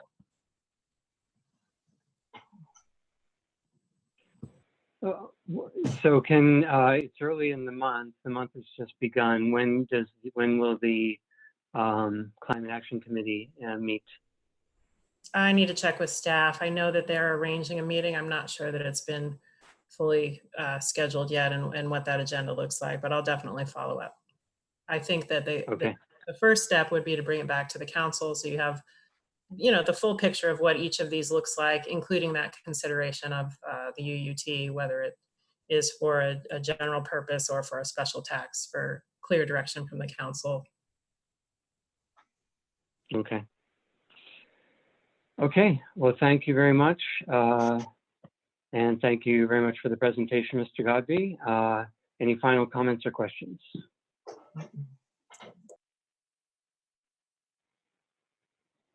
If not, we'll move on to the, and staff, do you have enough of what you need now to proceed?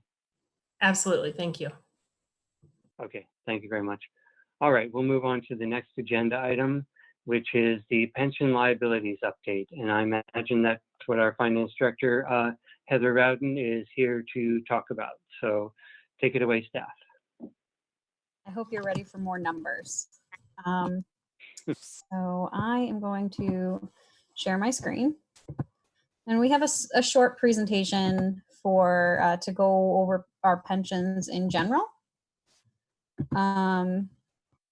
So we have a number of different pension plans. The first pension plan that the city had is a fire and police safety pension plan. It was approved by voters in 1935.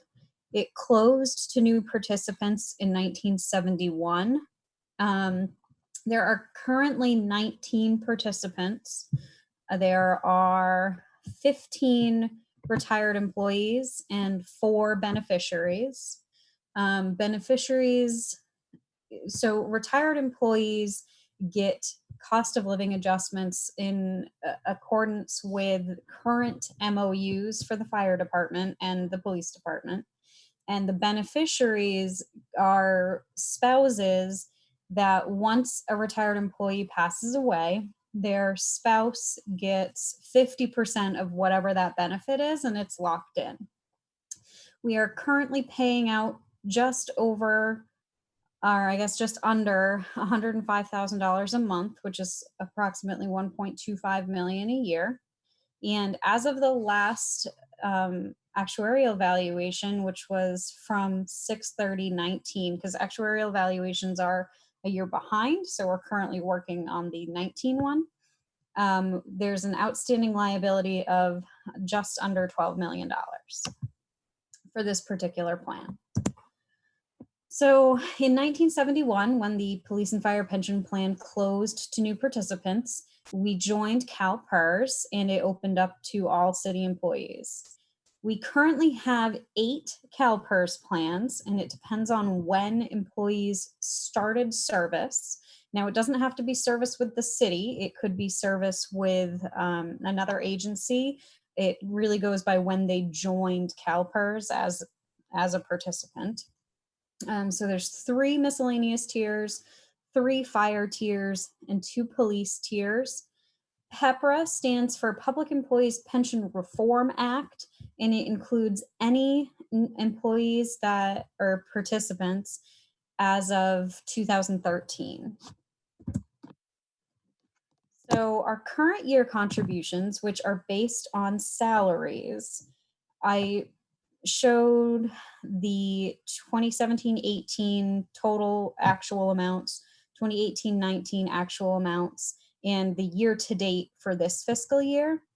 And this is how much we pay on current contributions, which are based, again, off of salaries. And in the staff report, I put what the current rates are for both employees and employer. And I was reminded that in the most recent fire MOU update, the employees actually picked up 1%. So the fire tiers are off by 1%. The employer would go down and the employee would go up from the staff report. This chart shows our projected unfunded liability payments based off of both the actuarial valuations that are done by CalPERS based on our pooled plan, and by and the actuarial valuation that we had done by Bartel and Associates. So you can see that next year, fiscal year 2021, our unfunded liability payment is anticipated to be 2.1 million, and it slowly grows until 2030, where it tops out at 5.2 million a year.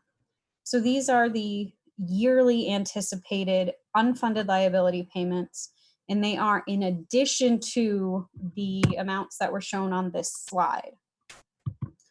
Now, these are all budgeted, but you'll see that between 2021 and 2030, we have to come up with a little over $3 million that we're going to need to budget in additional expense. Heather, can you hear me? I can. Can we go back to that last slide? Yep.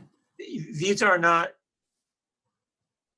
this is how this liability grows across this whole time period. These are not annual payments that we should be making. These are annual payments.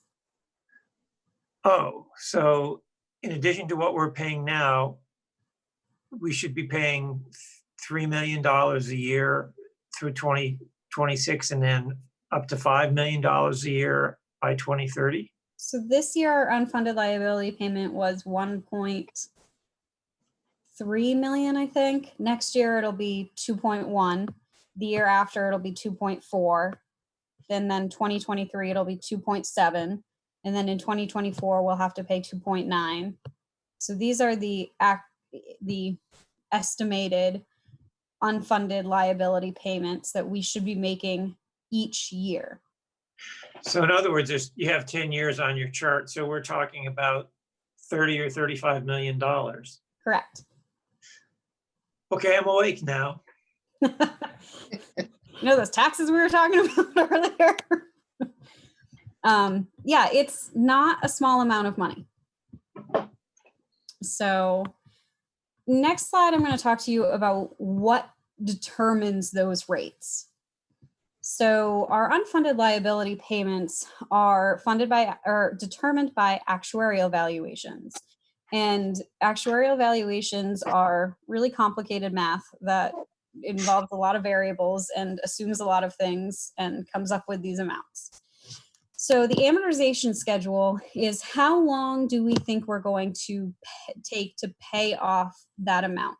In your staff report, you'll see that our total liability is $100 and something million. Our unfunded liability is in total like $30 million.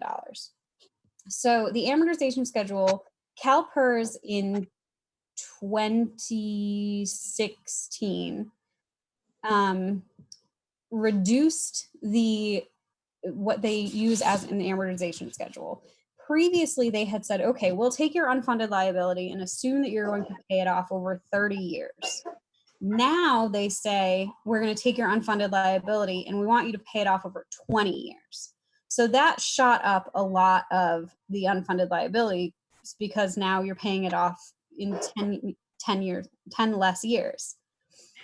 They also changed the discount rate, and the discount rate is what they assume the market is going to make off current assets. So it was previously 7.5. So they assumed they were going to make 7.5% in asset growth over a year. They have not done that. And so they've lowered it to 7%. I've been on a number of different webinars and everything. And the one from CalPERS, they said that their investment people said that they were still confident that over time, and you have to remember CalPERS is a long-term investor. CalPERS is not looking at what they have to pay out next year. They're looking at what they have to pay out over the next 50 to 60 years. So they're comfortable that 7% annual growth is what they will make over the next 50 to 60 years. But that's not necessarily what you're going to make in any current year. So then we go into risk analysis and investment earnings. And this is where we talk about being a pooled plan. So pooled plans in CalPERS are any plan, and remember we have 8 of them, that has less than 100 participants. So all of our plans have less than 100 participants. And so all of our plans are pooled, which is a good thing because it takes our risk and says, say one of our plans has 3 people in it. If one person goes on disability and retires early, 1/3 of our assumption is going to be, you're going to have 1/3 of your workforce that goes on disability and retires early. Whereas if we're put into a pool with a number of other municipalities, they're going to take the percentage of people over hundreds of people instead of just our 3 people. And it's going to be, there's a lot less chance for us to have those large skewing of the numbers. So we want to be pooled for our risk. We also want to be pooled for investment earnings. So basically, CalPERS takes all of our assets and they put them, and they use their buying power. CalPERS is one of, they kept saying, one of like the top 3 investors in the United States because they have so much money. And if they were just investing our money, they couldn't get the lower fees that they get based on, quantity of the amount that they're investing. So they take the investment earnings and they distribute them, or losses, in last year and most likely this year, although, 2 months is a lot for the market, but they take investment earnings or losses and they distribute them proportionally based on the assets that your plan has in the pool. So being pooled for investment earnings or losses also isn't necessarily a bad thing. It gives us buying power, and it's not a problem. At one point, someone had asked if we made an additional payment, is that a problem since we're in the pool? It's not. It basically just increases our weight in the pool. So the math changes, but it does still benefit us to make additional payments if we can. The other things that go into defining what the unfunded, or determining what the unfunded liability is, are salary increases. So they assume our salaries are going to raise, 3% a year or whatever, year over year. So that's a lot of information to show how they come up with this number. And so that is what I have as an overview of our plans. And I was going to start talking about the other part of the staff report that talks about, how we fund that. But does anyone have any questions on the rest of it? I have one question. Sure. If we go back to the original older pension fund, which was opened in 35 and closed in 71. Yeah. Yes, you didn't tell us about how we're going to deal with that $11.7 million outstanding liability. So when you look at all of our outstanding liabilities, a pension is a pension. So this pension plan does have some assets. This plan was, I can't remember, I put it in the staff report, what percentage funded it is, or it was as of 6/30/18. But this plan does have about a little over $4 million in assets that we slowly draw down in order to pay that 1.2 million a year. But it's also funded by the pension tax override as well.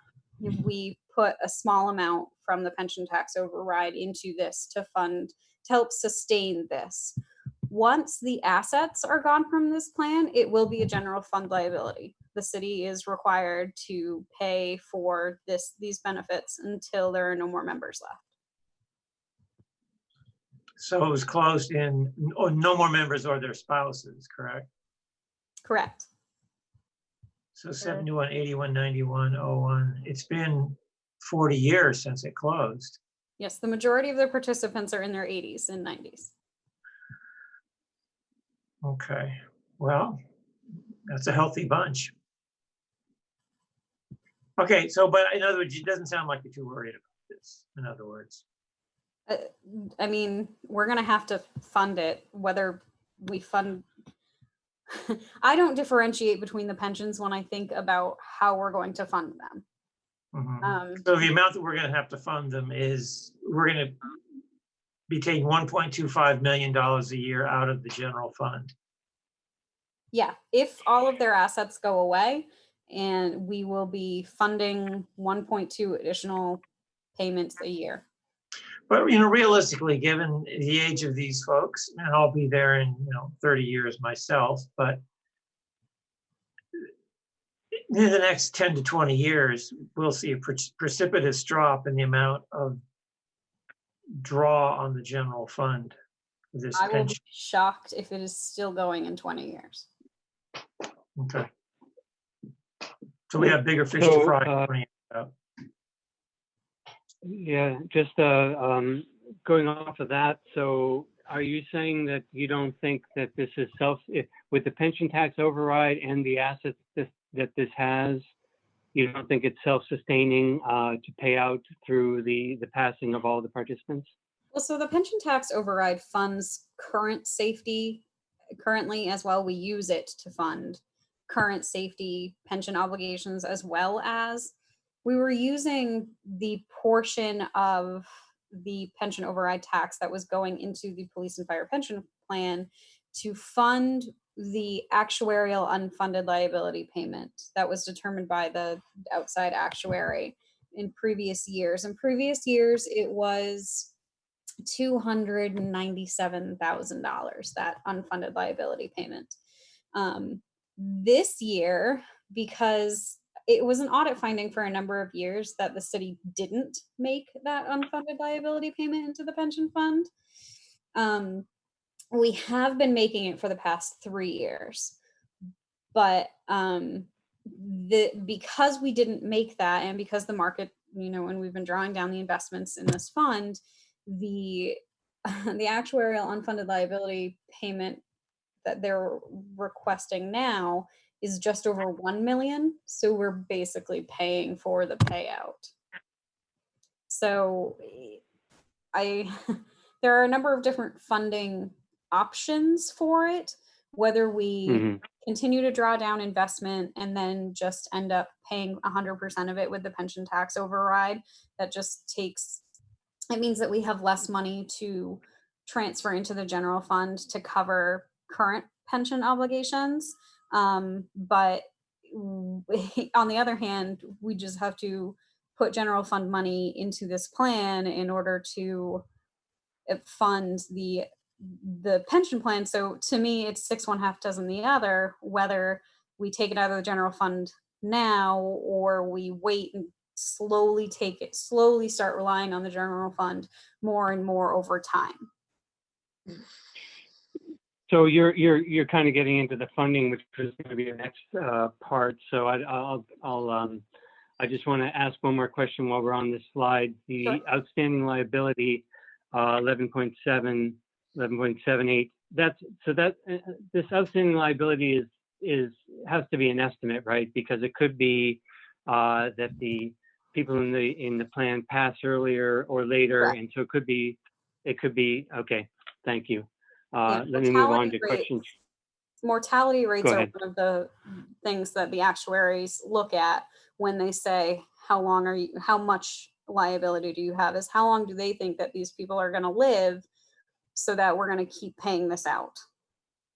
So they think Okay. they're going to live another 10 years, looking at how much we're paying out now and how much they think we are going to owe. Okay. Thank you. Questions about the first part of the presentation? Councilmember Nason, anything? Vice Mayor. Thank you. How do we compare with other cities as far as our unfunded liability? We're actually pretty good. That was one of the things that the state auditor looked at when they sent out that overview of all the cities, and they ranked everyone by, red, green, or yellow. This was one of the things that they said, you're doing pretty well. CalPERS obviously wants us to be 100% funded. But when you think about being 100% funded, that's a snapshot in time. We're looking at what the actuary thinks that we're going to owe in 30 to 50 years. And that's going to change year to year based on what actually happens in the market, what actually happens with employees, who actually retires, who actually dies. So being 100% funded is you're 100% funded as of 6/30/18, not as of today. So, and then there's also another side of this as the current value of $1, and I'm getting real economic on you right now. But, do I want to have money now, or do I want to have all of that money saved in the market for things that happen 30 years from now? So there's competing theories as to whether you really should be 100% funded or not. And right now we would like to be more funded, but I'm worried about the unfunded liability payment, but I'm not necessarily worried about our funding ratio. And at this point, they're going out to, I think it's 2030. But Yeah. is this always going to be a problem for us or for other cities that? Not necessarily. Okay. So CalPERS, like I said, CalPERS made some changes in their unfunded liability payment by changing the actuarial timetable, we'll call it, from 30 to 20 years. So there's a cliff. And you'll also, with these 8 plans, they have different levels of benefits. So the older plans, the people who joined years and years ago, have much higher benefits than the PEPRA people do. So once we start paying for the PEPRA benefits and realizing the savings associated with having more PEPRA members than having the people with the higher benefits, there's a cliff that you'll see. And I stopped at 2030 because that's where that $5 million hits its peak, and then it starts to go back down.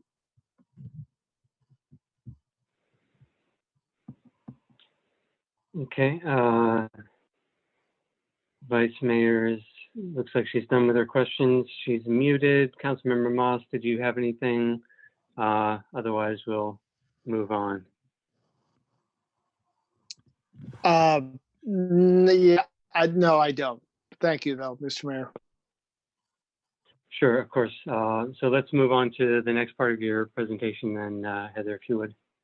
Okay, sure. Yeah, so that I was just kind of gonna have a discussion about the things that are written in the staff report and the different ways that we fund pension obligations. So let me pull up the staff report so that we can go through that. So there's a number of ways that we're currently funding pensions. So obviously general fund budgeted contributions, both the current year contributions and the unfunded liability payments come out of the general fund. And some also come out of special revenue funds. So for example, the EMS fund. EMS fund pays for part of firefighters' salaries that are associated with being paramedics. Well, part of their salaries and benefits are CalPERS payments. So the portion of the CalPERS payments associated with the portion of their salary that's paid by EMS taxes are paid by EMS taxes. And there are a number of other special revenue funds that this goes with. Any special revenue or grant or anything like that that pays for staff salary and benefits is paying a portion of CalPERS obligations. Those are current, not unfunded. The pension tax override is another way that we're currently funding some of the pension obligations. Now this is something that council reviews every year. It comes along with the budget because it changes how we budget some of the general fund and EMS stuff.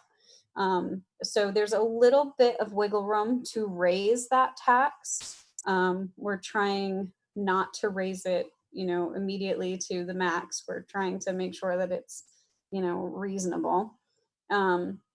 But we do have the ability to increase that tax, and that is something that the council has the authority to do. And again, it's brought every year. And so we use the pension override tax. It's currently used to fund the closed police and fire pension fund. And then we also currently use it to fund a portion of current police and fire pension obligations and unfunded liability payment for safety. So that's how we currently fund pensions. There are a couple of ways that we could potentially fund pension obligations. One is pension obligation bonds. So there's a lot of arguments for and against pension obligation bonds. They're not the first thing that I'd jump to. But basically what you do is you take your unfunded liability amount and you bond it. And so in theory, municipalities get a lower interest rate than the 7% that CalPERS is charging us annually on our unfunded liability amount. But again, that goes back to your funding status is a snapshot in time. The next year, if there's a downturn in the market, you could all of a sudden have more unfunded liability payment. So you're paying both the bond and a new pension payment. The pension value could go up and the market could go up, and your pension plan, all of a sudden you don't need to make any pension plan payment, or you would have, but now you're making bond payments. So it's not the first thing that I would do. But it could be an option. There's a lot of people are talking about 115 trusts. The city would set aside money that would be invested by an asset management firm, and they would manage whatever amounts of money we put in this trust. And the money that's put in the trust can only be used for pension obligations. This is something that is more for if you have a lot of money that you're looking for something to do with and you're planning very far ahead. It's not for necessarily paying down current obligations. It would not reduce the amount that CalPERS says that we owe. It would, unless we're making more than 7% annually in that account, it doesn't really do anything for us. So but it is a potential way to save for pension obligations. And so that's really it for the ways that we can fund pension besides, yeah, that's it. Questions?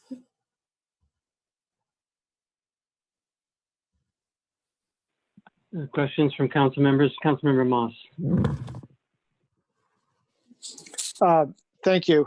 I'm a little confused about the pension tax override. We can raise that, and council has the ability to raise that. How much money are we talking about if we were to raise it to the $9.93 per thousand evaluation? How much more would that give us if we were to take that step? And I'm also curious as to why you don't think that's a good thing to do at this time. I wasn't clear on that. I didn't necessarily,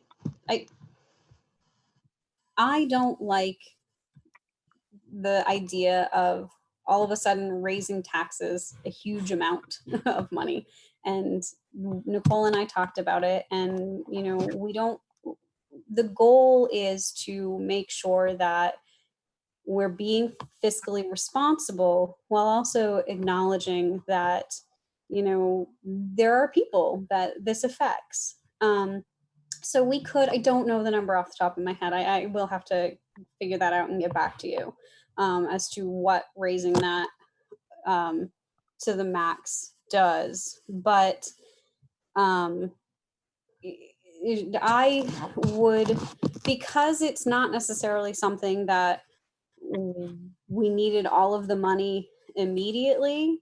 It was an idea of slowly raising it year over year instead of having that huge cliff of all of a sudden your ad valorem taxes go up, $600 instead of, $100 a year or something like that. But you can do that. You can say, nope, I want that money and we're going to tax everyone. Heather, so Well, if we do any of these things, we're going to affect people one way or the other. If we pass a bond measure, that would also affect people. They'd have to be paying off the bond. So I guess I'm a little confused as to why this has a greater effect than any of these other measures, particularly.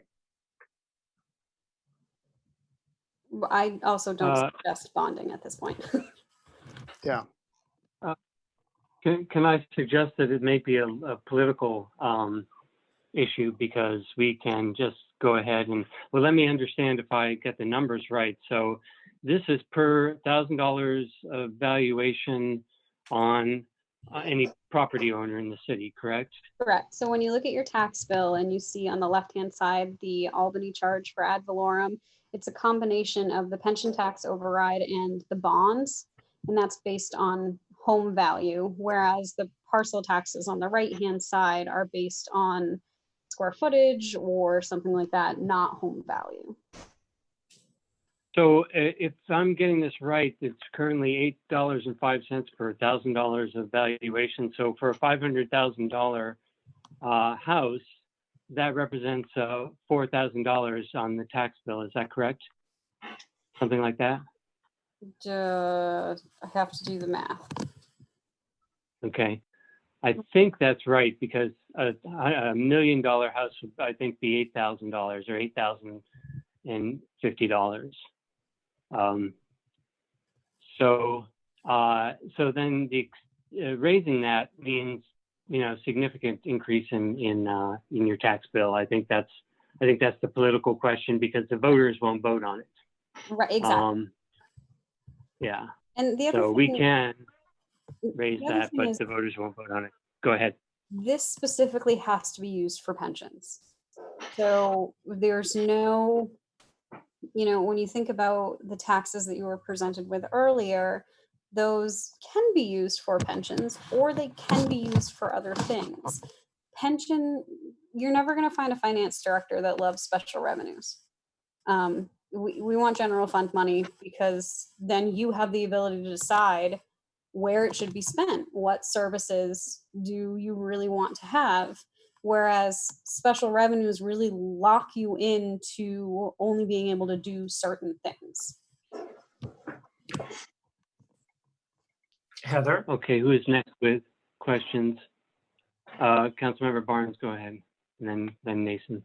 So the pension tax override, which was implemented in 1996, even though it's a special fund, it does not require another supermajority vote ever. And we can just, we take a vote on it ourselves and it's a done deal. We don't have to put it on the ballot. Yeah, because it was implemented before the Prop 13, I reviewed the legal analysis on it. Yes, council can do this up to the amount that was in effect in 1973. So Oh. we can't exceed the benefits offered or the tax on the rolls at the time. So that's why you can only go up to 0.0993%, and it can only pay for benefits that are at the level of or less than the benefits that were offered at the time. Mhm. But bonds typically are also paid on an ad valorem basis. Correct. Okay, so we're still looking at the left side of the property tax bill. Yep. Okay, that's my question. Thank you. Okay, thank you. Councilmember Nason? Well, I was just going to say that I think it has the virtue of being for the purpose that we actually need the money for. And I'd like to see more analysis of what we could do with this as an alternative to putting something on the ballot for something other than what we really need the money for. Okay, thank you. Let's see, Vice Mayor, did you get a chance to ask questions? No questions from you. Okay. We do have one person raising their hand for public comment. I would like to take it to public comment now. City Clerk, would you manage that, please? Yes, Preston Jordan. Thank you very much. Wow, fascinating presentation. Thank you very much, Finance Director. And I just wanted to note that the rates that are cited for the current pension tax override are $800 per $1 million, maybe, if I understand it correctly, which I may not, but at 0.08%, I think that's how that comes down, not $8,000. It looks like the council has latitude to raise it to just under $1,000 per $1 million. So it's not a huge tax raise, all in all. So other things considered. So I certainly agree that getting more analysis on what kind of revenue that would generate towards that unfunded liability, and some questions on the unfunded liability. The unfunded liability year by year that was shown over the next decade, does that include both the unfunded liability for the pre-1972 Albany specific plan and the CalPERS plan? So combined, so that's one question. There's 15 participants in that pre-1972 plan. I think a council member asked, and the answer was no, but I just want to ask again, are there no beneficiaries to those participants who would pick up the 50% non-cost of living adjusted pension upon their demise? Was that door closed for some reason? It seemed like they would have beneficiaries. And interestingly, I didn't realize, I've never heard of this pension tax override before. I think it's worth noting that, not knowing that the current City of Albany ad valorem on the left side is about $1,200 per $1 million. So only $400 of that is apparently for our bond repayments, if I'm understanding it correctly, and the rest is for pension. So I guess that's a question as well, which would suggest our bond repayments are pretty moderate, more moderate than I ever realized. Thank you very much.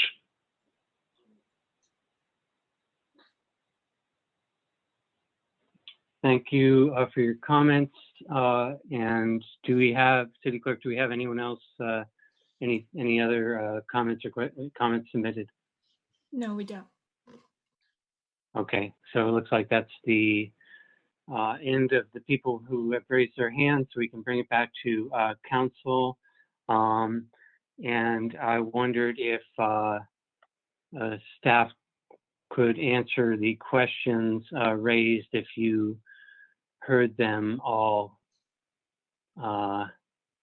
Heather, I tried to jot them down. One was about unfunded liability. The other was about beneficiaries.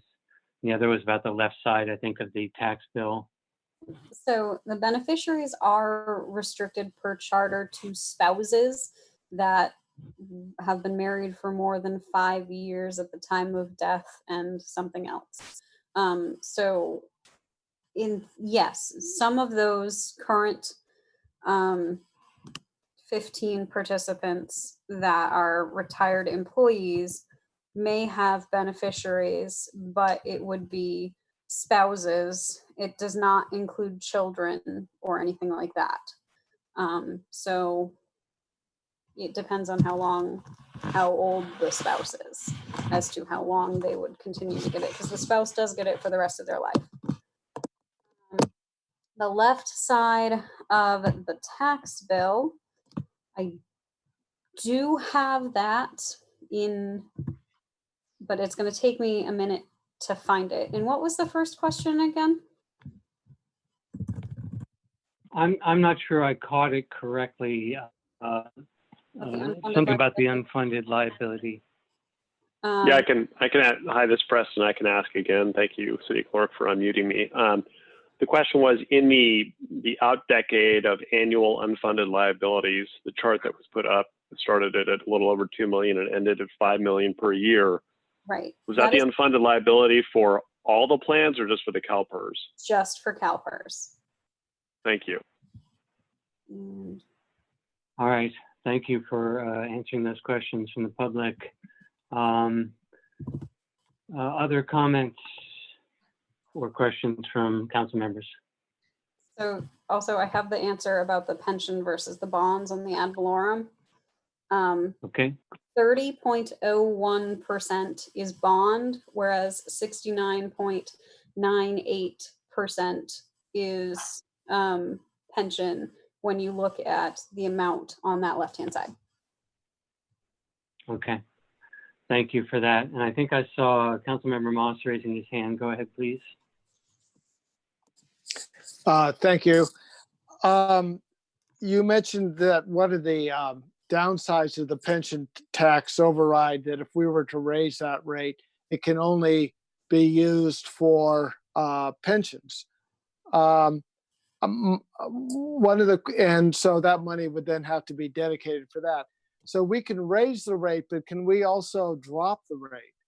In other words, is it just a one-way street, or if we were to raise the rate, somehow we generate a lot of money through that, and then we decided we didn't need it, could we then drop the rate to, much lower, so it didn't continue generating that money for a specific thing?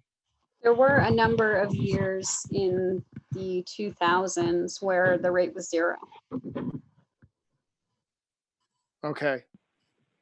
You can drop it, yes, is the answer. Okay. So, okay. Thank you. Mm-hmm. Thank you. Other council members with comments or further questions? I'll just say that thank you to the public for that, correcting my calculations. If it's true that if for a $500,000 property the amount is $400, then raising it to the highest rate we could would go up to $600. That's much better than what I calculated. And so given our liabilities, it seems, and given what we have to do, I never want to raise taxes on anyone, but this, compared to some of the other taxes we raise, such as the school have raised, which are significantly more than that, and given our need to fund the unfunded liabilities, it seems like I would be in favor of jumping up, if not to the highest, then to something significantly higher than what it is now. That's my comment for that. And as far as the other methods of funding, well, we'll just have to, if we have to, we'll have to pick the lesser of the evils, I guess, and go with whatever our staff thinks makes sense.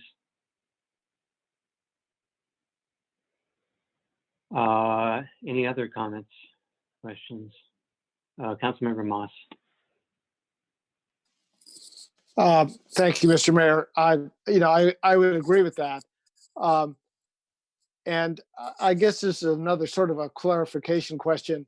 While it's true that that we'll never really able to fully fund our CalPERS obligations, or if we do, it's just a moment of time, and that could change over time. My remembrance of time spent on the Waste Management Board, that was an agency that had lots of income, because their income was basically from the dumping fees, and they also had some property things going on. So they could actually have gone up to 100% at one point while I was on that board. The thinking, that, as I recall, was that 90% was the sweet spot for getting a CalPERS liability funded. That if you were at around 90%, that was considered a good place to be, a fairly safe place to be, and you didn't really need to go much higher. I'm wondering if that thinking also goes true for a city like Albany. Yeah, I would say 85 to 90% is fine. I don't like the 7% that CalPERS charges us on unfunded liabilities, but 85 to 90% is what I would consider, well funded. Okay. And by the way, Pete, they did go to 100% very recently. They stopped wasted. Yeah, well, that may well be because they're rich, as agencies go, because or have been up to this point. As our economy has done well, they get a lot of dumping fees, and the dumping fees have allowed them to pay off their pension liabilities, at least for this current point. I think someone else had a comment or a question. No, Councilmember Barnes. Yes. I did. Yeah, I do want to remind the council of Heather's point about unrestricted money is always better than restricted money, because you have more flexibility with what you can do with it. And we'll see on the next item that if you have too many restricted funds, and sometimes they end up building up money over the years and you can't touch them. So as a general rule, I think it's better to try to go for unrestricted money first. I think that was what Heather's point was. And that's it. Okay, thank you. Vice Mayor?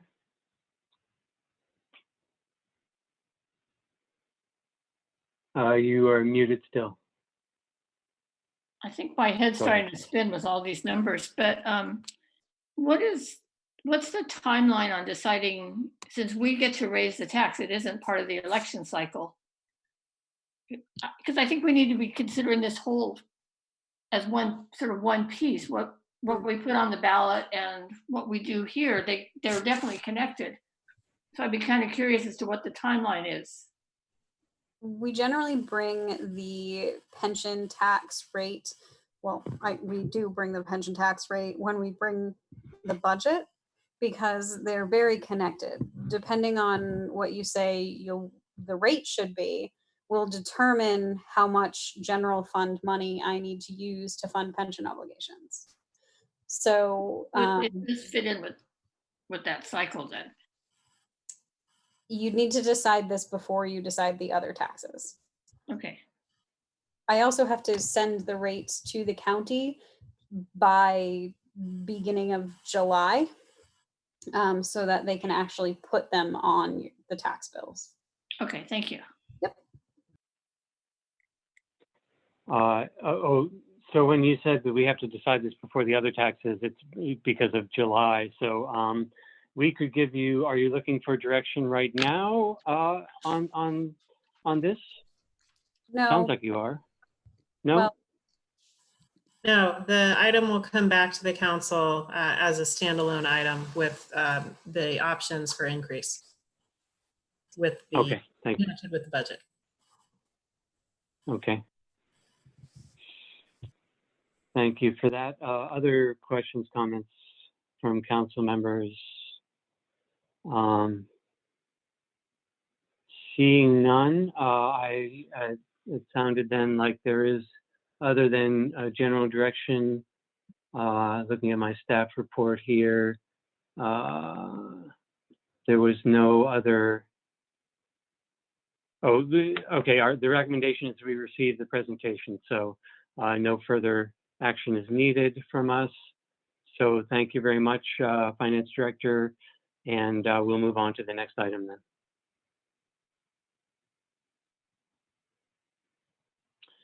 The next item skips over to item 12.1, the Capital Reserve Fund policy. Oh, and I bet that's our Finance Director again. Yeah, I So please, please take it away again, Heather. So I don't have a presentation for this. It is really just if you guys have any questions on reserve funds. The staff report talks about how, okay, well, let me back up. So you all know that as part of the audit, the auditors determined that we need to get a better handle on our assets. And we had an asset inventory done in February, and we are waiting on those results now. They are in the mail. But as part of that, we're going to be creating an asset replacement schedule. So I'm going to look at the next 5 to 10 years and say, this is how much money we're going to need in order to properly maintain our equipment and our vehicles and our buildings and all of that. So as part of that, that's going to cost money and we need to fund it. So there's a number of different ways that you can fund asset replacement. You can bond if the asset is large enough and lasts long enough. You can save for it and pay it out of the general fund. Or you can do a mix of both. It really depends on what the council is looking to do. And so as part of that step, we are looking to establish reserve funds, which is part of that first start to saving for those assets. In the staff report, I talk about how you're not going to be able to save for everything. A fire truck costs over $1 million. And in the next couple of years, we're going to need to replace one of our fire trucks, the reserve truck, which is a truck dated in, I think, 89. So it's going to be over $1 million. We don't have over $1 million saved for that. So how are we going to do that? Are we going to start saving and, just take out budget to actually save $1 million over the next couple of years? And again, I'm going to bring an actual schedule to you that shows when these things need to be replaced and all of that. And it'll be brought to you every year as part of the budget so that we can talk about whether we're going to, as part of the budget to put money aside to save as our annual budget, or whether we're going to, think about bonding in the future. And so this is just bringing to you the start of a savings plan. So any questions? Thank you. Questions from council members?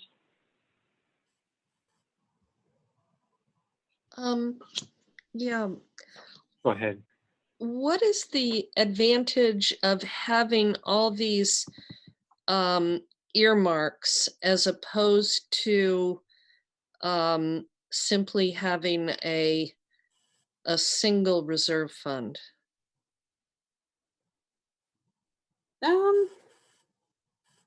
It just shows what you're saving for to the public, and it's shown in the audit and all of that. It doesn't have, you don't have to have all of them. It could be one lump sum and we bring it to you every year and say, here's all of the assets of the city and here's everything that we think that we're going to need, and you can fund one lump reserve fund. But oftentimes when you're setting up these reserve funds, you do have specific funds for different departments, partly because it fits in with special revenues. So I look at police and I say, they have this reserve fund that we're going to fund out of general fund. But when I look at police as a whole, they also have COPS funds that they get from the state and other grants and things like that. So they don't necessarily need to be I don't need to fully fund their asset replacement necessarily, because I know that we're going to get money from other places. So it's kind of just helpful to have that, but it's not necessary. What if, I guess my concern is just what happens if there is some dramatic change in circumstances or priorities. You know, the big earthquake hits and suddenly we have a completely different set of things we've got to spend our reserves on, but we've placed all these earmarks, which of course I assume we can override the earmarks. They're not real restricted funds. They're just self-designated for planning purposes. So we could invade them, but it would create a layer of problems, you know, with different departments feeling that their funds were being taken or whatever. So my inclination would be, unless there was a very clear reason to earmark them, that it might be better not to.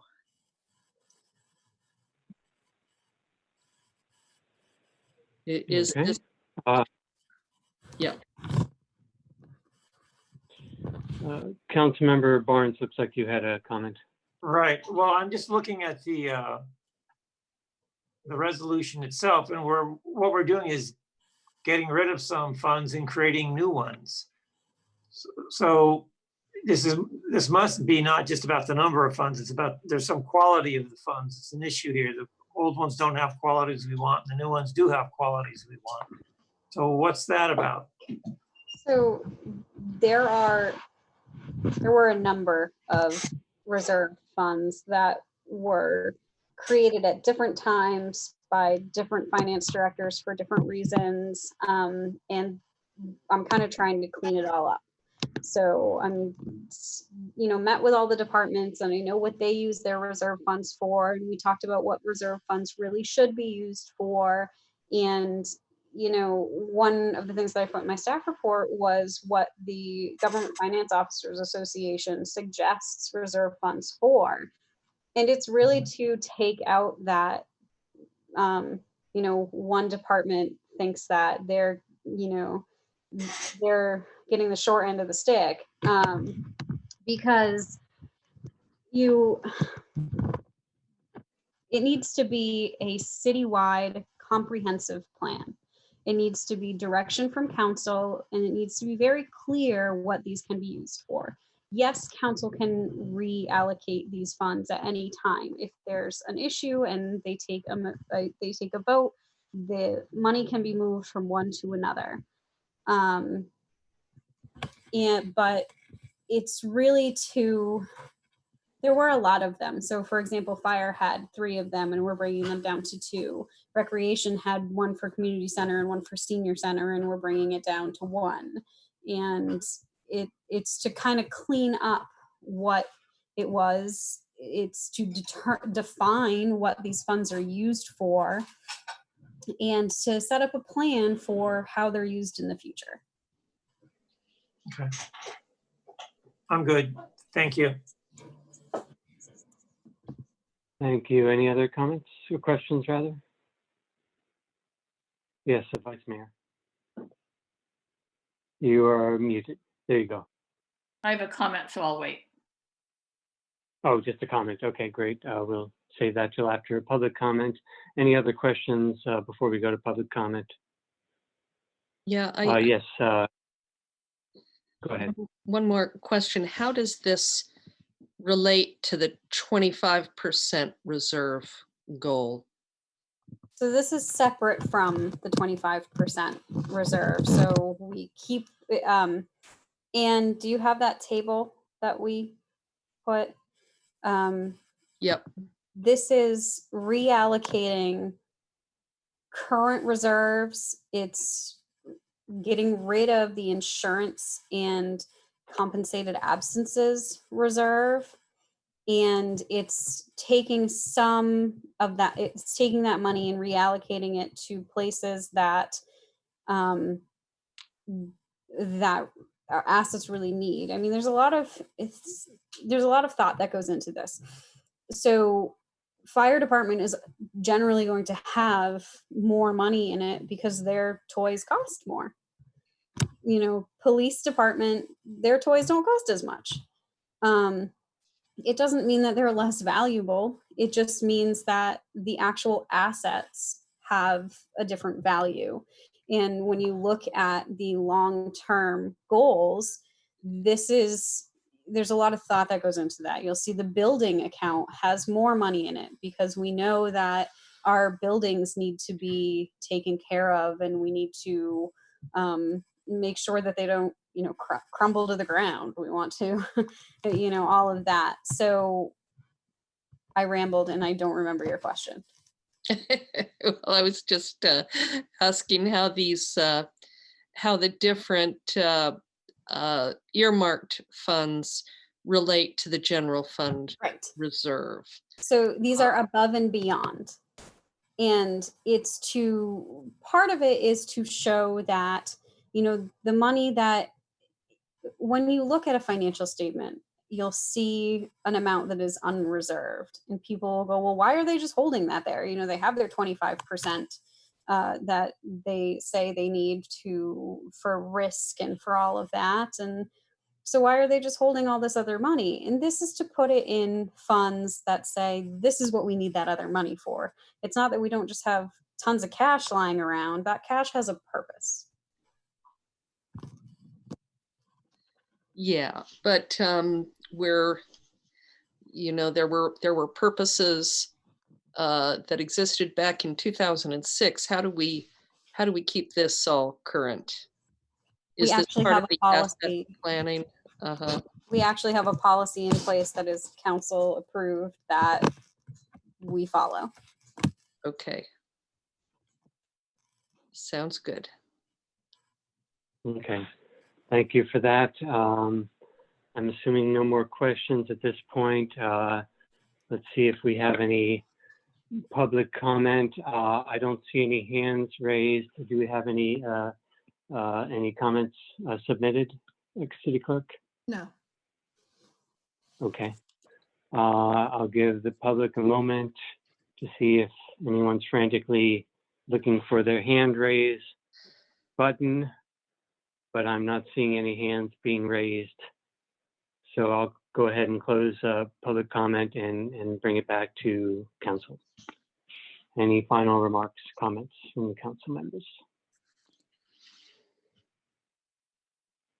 Go ahead, Vice Mayor. I personally like the idea of having the separate categories for the reserve funds. I think it puts a little more responsibility on the departments to know what they have and know what they're able to spend, rather than just a big giant pot and everybody's kind of putting their hand in and grabbing money out. I know, Heather, it doesn't work exactly that way, but I like the more formal structure to it. Okay, thank you for that. Any other comments?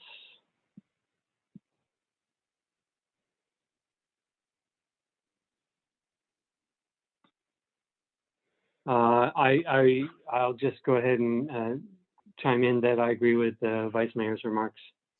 And looked like Councilmember Barnes, did you have a comment?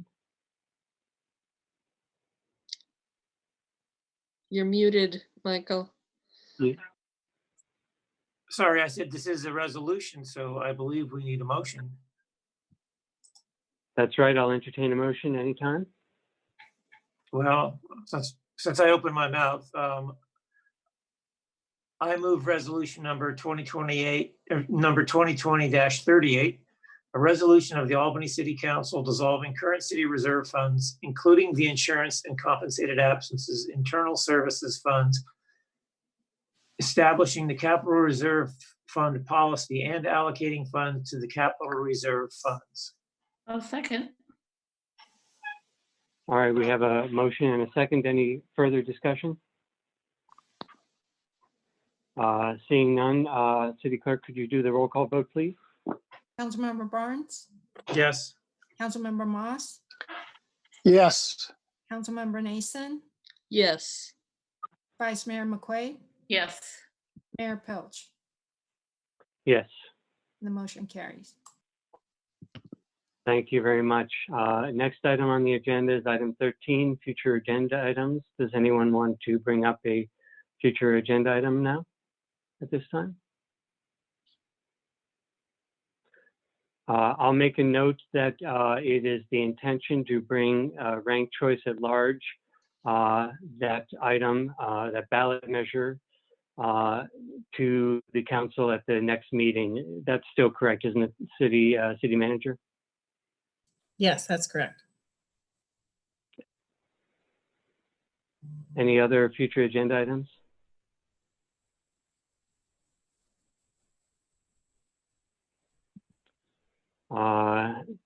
Seeing none, the last items on our agenda are upcoming city meetings.